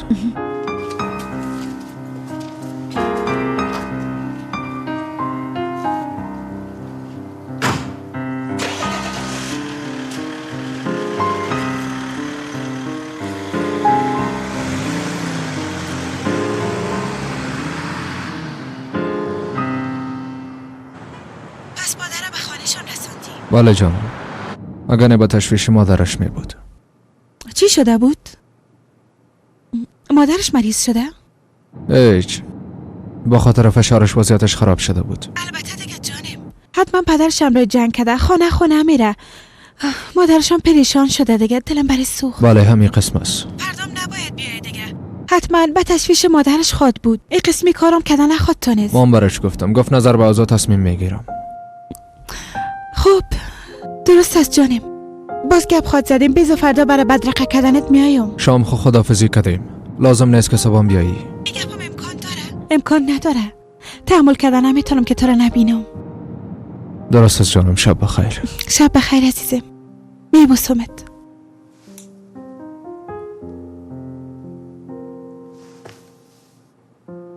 اوف، خدایا لطفاً به من کمک کن. من نمیخوایم کسی ناراحت شوه، نمیخوایم به کسی بدی برسه. خدایا تو برام کمک کن لطفاً.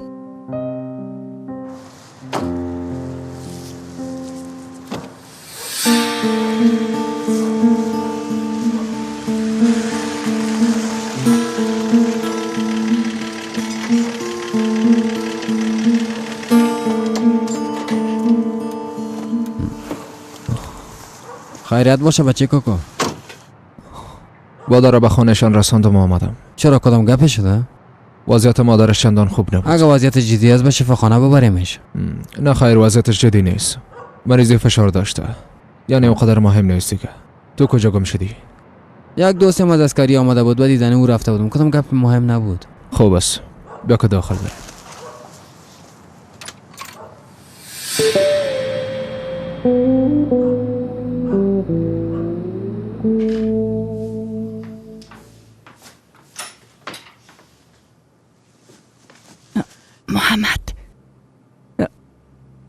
محمد بچیم بخیز. خانم کاکا بخیز بچیم بخیز. این چی شده خانم کاکا؟ کسی را چیزی شده؟ آیسته بچیم. همه گیره بیدار خود ساختی. پدرت به کدام هتل رفته بوده، همیال زنگ زدن، نوشیده همه جای گد ود ساخته. بخیز بچیم بخیز که یک بار کدام جنجال جور نکنه. اوف پدر اوف. با مسئل کو خوش کنی که کاکای تازی گپ خبر نشه. پدرم کجا رفته؟ نشانیش براتون معلوم است؟ ها نوشته کدام بگی.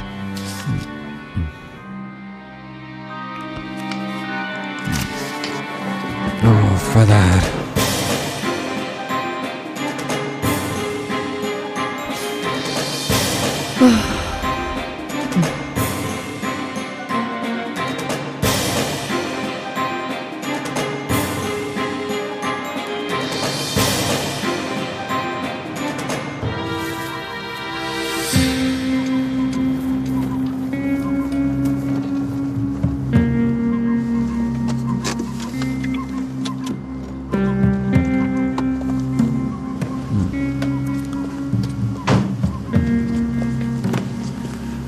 سلام بیادر. آه پدر آه.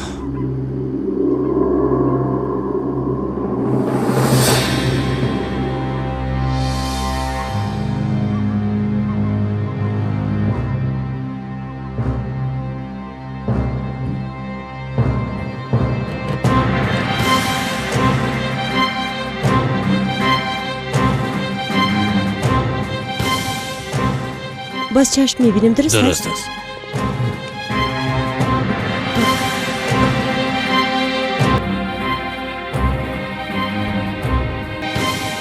آرزو محمد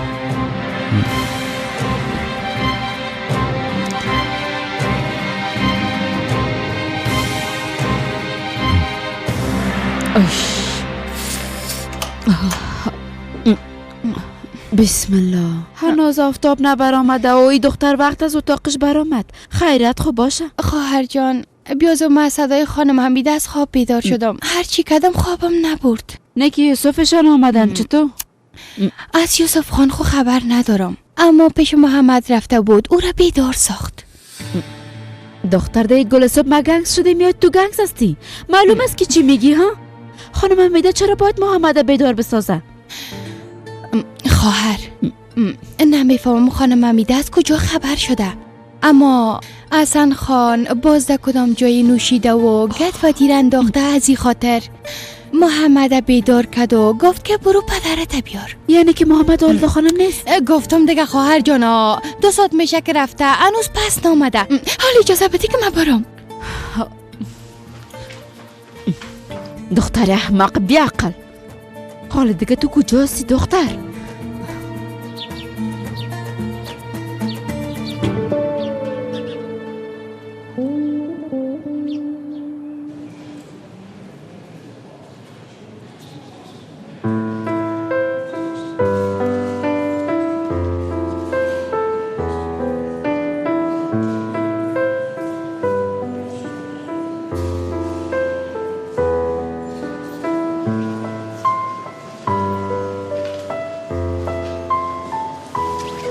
یوسف بادا تو در اینجا چی میکنی؟ تصمیم خدا گرفتم. ما خیره برات گفته بودم مجبور نیستی که بیایی. به خاطر همدردیت بسیار تشکر، اما ما به این اوضاع عادت کردیم. مادرت چطور است؟ بهتر است دیگه. آقا محمد کجاست؟ نمیفهمم با محمد کدام کار پیدا شد. شاید وقت خدا برسانم.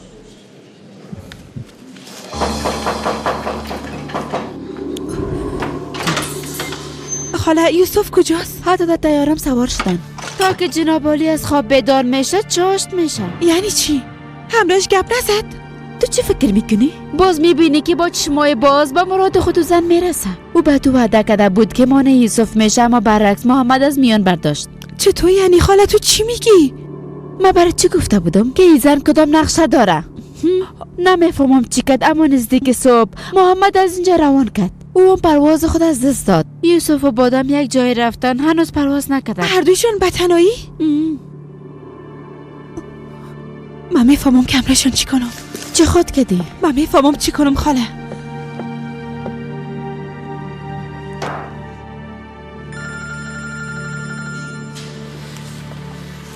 بله؟ بله یوسف، تو حال کجاستی؟ در میدان هوایی هستم. در طیاره سوار میشم. سوار نشو یوسف، سوار نشو، نرو لطفاً. هوا، در این مورد قبلا با هم گپ زده بودیم. اصرار نکو هوا. یوسف از او خاطر نمیگم. مادرم بسیار مریض شده، باید اینجا بیایی و به من کمک کنی. بله؟ یوسف، تو نشنیدی که برای چی گفتم؟ لطفاً میشه تلفن رو قطع کردن اینجا بانین؟ هم یالا قطع میکنم. بله؟ بله؟ خدا لعنتتان کنه.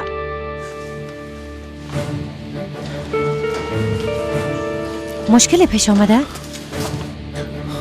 هوا میخواست که بیای آماده نتونست. حالا زنگ زده بود. اما صدایش درست نمیامد، قطع وصل میشد.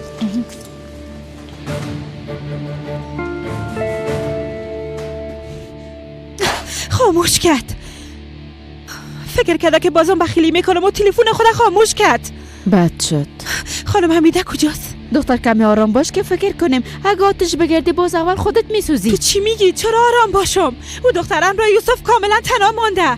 دل من در گرفته. چرا متوجه نیستی؟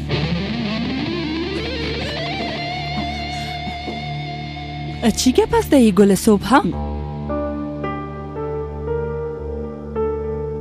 ما میخواستم که امیر از شما بپرسم. گفته بودین که مانع یوسف میشین، اما حالا خو یوسف رفته.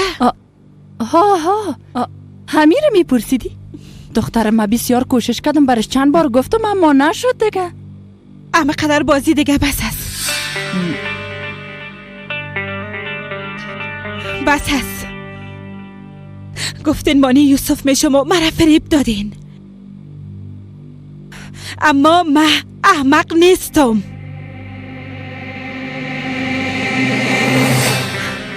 من میفهمم که چی بازی را بنا انداختین.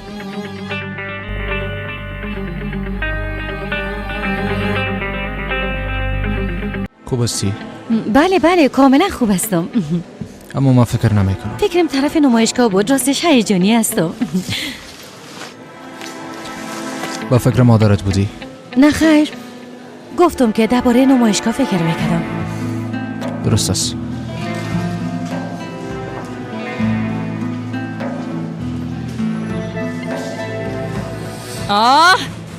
بس از دیگه. گفتم بس از. ما حوصله شنیدن گپای مزخرف تو را ندارم. فشارم بیخی بالا بردی دختر.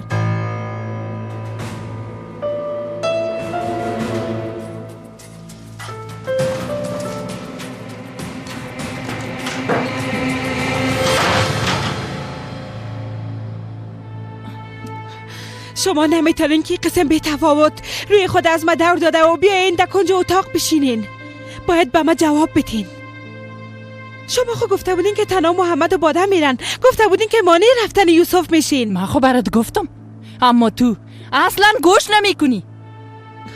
با او گفتم که نامزدت تنها نمان و به نمایشگاه نرو، اما با گپایم گوش نکد و رفت. از دست من چی میامد؟ با زنجیر بستش میکدم. اما محمد خود بسته کردین. آی دروغ میگم. فقط به خاطر که یوسف و باده با هم تنها باشن محمد روان نکردین، اما تو نیست. بانکی اگپا برات بگویم، تو عقلت از دست دادی. بله، هر چیزی که دادانت بیایه میگی. به خاطر که با محمد کار پیدا شد نرفت. ما دیگه چی میکردم؟ درست است. این گپایتان قبول میکنم، اما بادر کی به کار استخدام کرد؟ یوسف استخدام کرد. اما شما برش پیشنهاد کردین. به خاطری که او دختر به شما و به یوسف نزدیک شوه، به یوسف گفتین که او را به کار استخدام کنه. به او هم قناعت نکردین. شما با هزار دروغ هزاران بهانه مرا ده حمام نبردین. باز بادر به جای مده او محفل بردین. دروغ میگم؟ بگوین نیکی همه دروغ است. اصلا تو به کدام حقی سوالا را از من میپرسی؟ ها؟ به کدام حق هوا؟ تو از حدت میگذری. تا حال به خاطر بچیم برات چیزی نگفتم. دیگه تحملی ای گپا را ندارم. بیشتر از یه اعصابم خراب نساز. چرا؟ چون از نیت بدتان خبر شدم؟ چون خواستم مانع رفتن یوسف شوین؟ اگر شما واقعا مرا دوست می داشتین یا مرا واقعا عروستان قبول می کردین، این کار به شما بسیار آسان بود، مشکل هم وجود نداشت. اما شما با فرستادن اونا به اونجا چهره اصلی تانه به من نشان دادین حمیده خانم. پس تو امرایم بازی کردی ها؟ بله، اما تو رسه اما قسمه که شما امرایم بازی کردین.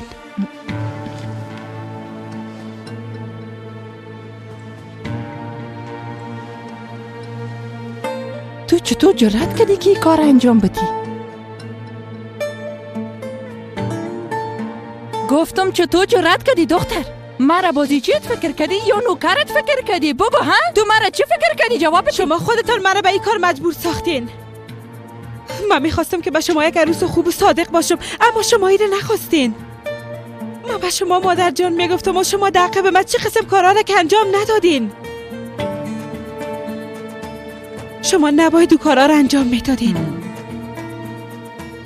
نباید مرا حریف خود میساختین.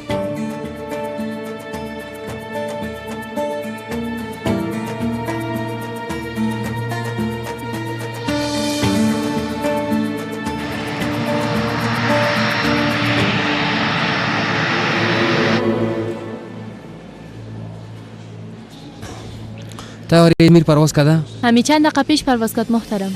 او ده غضب شوی. من میخواستم که شما مرا دوست داشته باشین.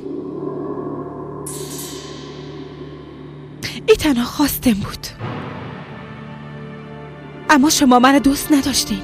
شما اگر مرا دوست داشته باشین یا نداشته باشین، باید یک حقیقت قبول کنین حمیده خانم. ما و یوسف همدیگر را بسیار دوست داریم. یوسف مرا و من یوسف انتخاب کردم. شما بخواین یا نخواین، ما عروسی خواد کردیم، بهتر است را بفهمین و این را قبول کنین که هیچ کس نمیتونه که مانع ازدواج ما شوه. حتی شما نمیتونین.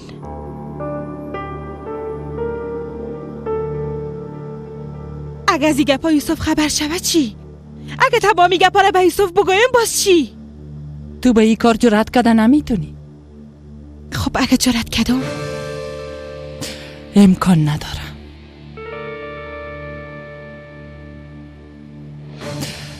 گفتن نمیتونی به خاطر که یوسف بالای تو باور نخواد کرد. پس امتحان میکنیم، ببینیم کدام ما یوسف از دست میدیم.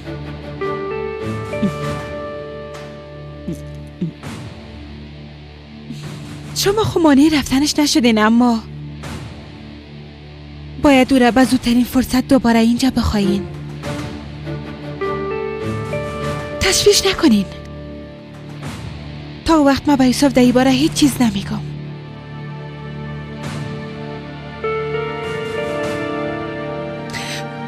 یعنی این بار دوم است که من از خود بزرگی نشان میدم. شما را میبخشم حمیده مادر، اما قسم که درخواستکاری بخشیده بودم.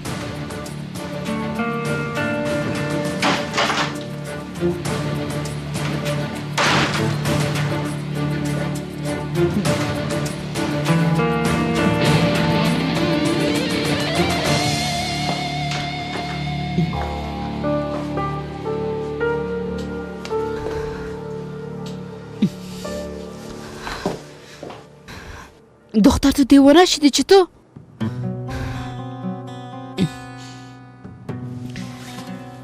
هنوزم برش کم گفتم. فقط میخوایم بفهمم که از او کدام خطرناک هستم. خاله ای دفعه ما برنده شدم.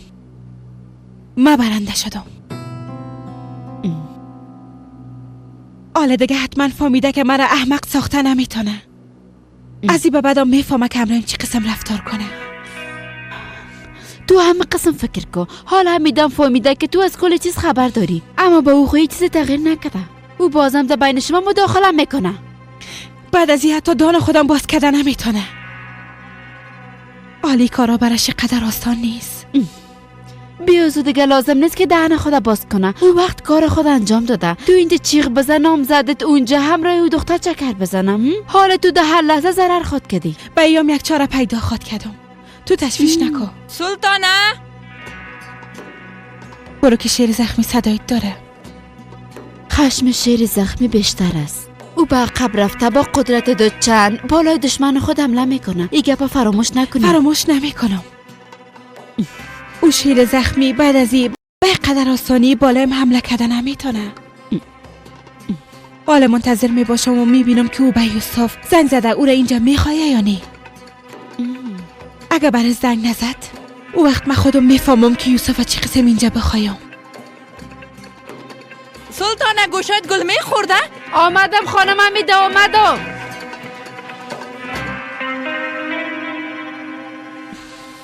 تکت اولین پروازتان میخوایم. البته آقا اولین پرواز ما فردا ساعت 6 است. اما ما امروز میرم. بسیار متاسف هستم آقا، اما شرکت ما به ازمیر فقط روز یک پرواز داره. معذرت میخوایم.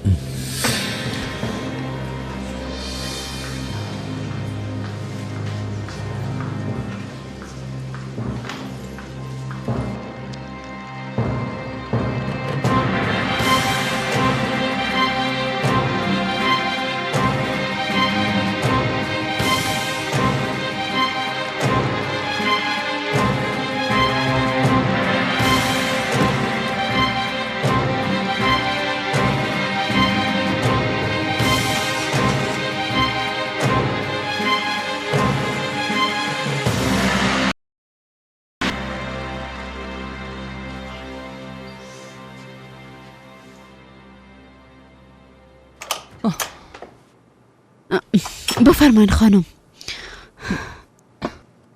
گپای او دختر احمق شنیدی؟ ها؟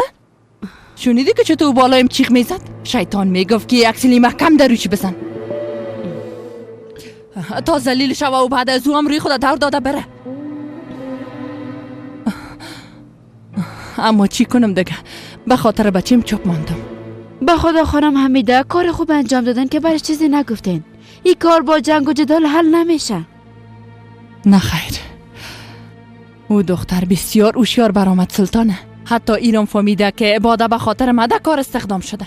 من میگم چطور پیش روی مشیشته میگه مادر جان لطفاً به من کمک کنین، مادر جان لطفاً مرا از خود دور نسازین. اما حال معلوم شد که تمام اینا را تمثیل میکده. آی سلطانه قسم میخورم که من دیوانه خود شدم. فشارم بیخی بالا رفت. فکر میکردم او دختر شیطان است، اما او شیطانم کده بدتر برآمد. از بردن باده به حمام او هم خبر داشتم. متونیست خانم؟ بلیاز خدا سلطانه خواهش میکنم مثل آدمای بی عقل سوال نکو. یک بار خود گفتم که او دختر از کل چیز خبر داشته. از کل چیز. حالا که فهمیدیم از تمام چیز خبر داشته باید فکر کنیم که تا آینده چی کنیم. با خدا عقل ما هیچ کار نمیکنه. او دختر بسیار هوشیار برآمد. تمام این کارا از دست توست. گفتی همیشه در نزدیکش می باشم تا از تمام کارهایش با خبر باشم. اما چی شد؟ از دست این بی‌پروایی تو تمام برنامه‌های ما نقش برآب شد. درست است، شما حق به جانب هستین، اما وقتی که شما با این هوشیاریتان فریب و دخترم کارا را خوردین، پس من بیچاره چطور از این کارش خبر می شدم ها؟ راست میگی. اما او دختر از زیاد دست کم گرفتم. بالایش هیچ حساب نکردم. اما آل بیبی او مرا اخطار داد. گفت اگه به زودترین فرصت یوسف نخوایم تمام گپا را برش میگه. دختر بی تربیه. خب حالا چی میکنین؟ اینه که یوسف دوباره میخوایم. سلطانه بلیاز خدا تو چی میگی؟ تا حالا گپا نفهمیدی؟ اما به خاطر برنده شدن در ای بازی فقط یک راه را دارم سلطانه. کدام راه را؟ به هر قیمت که شوه باید نقطه ضعف او دختر پیدا کنم.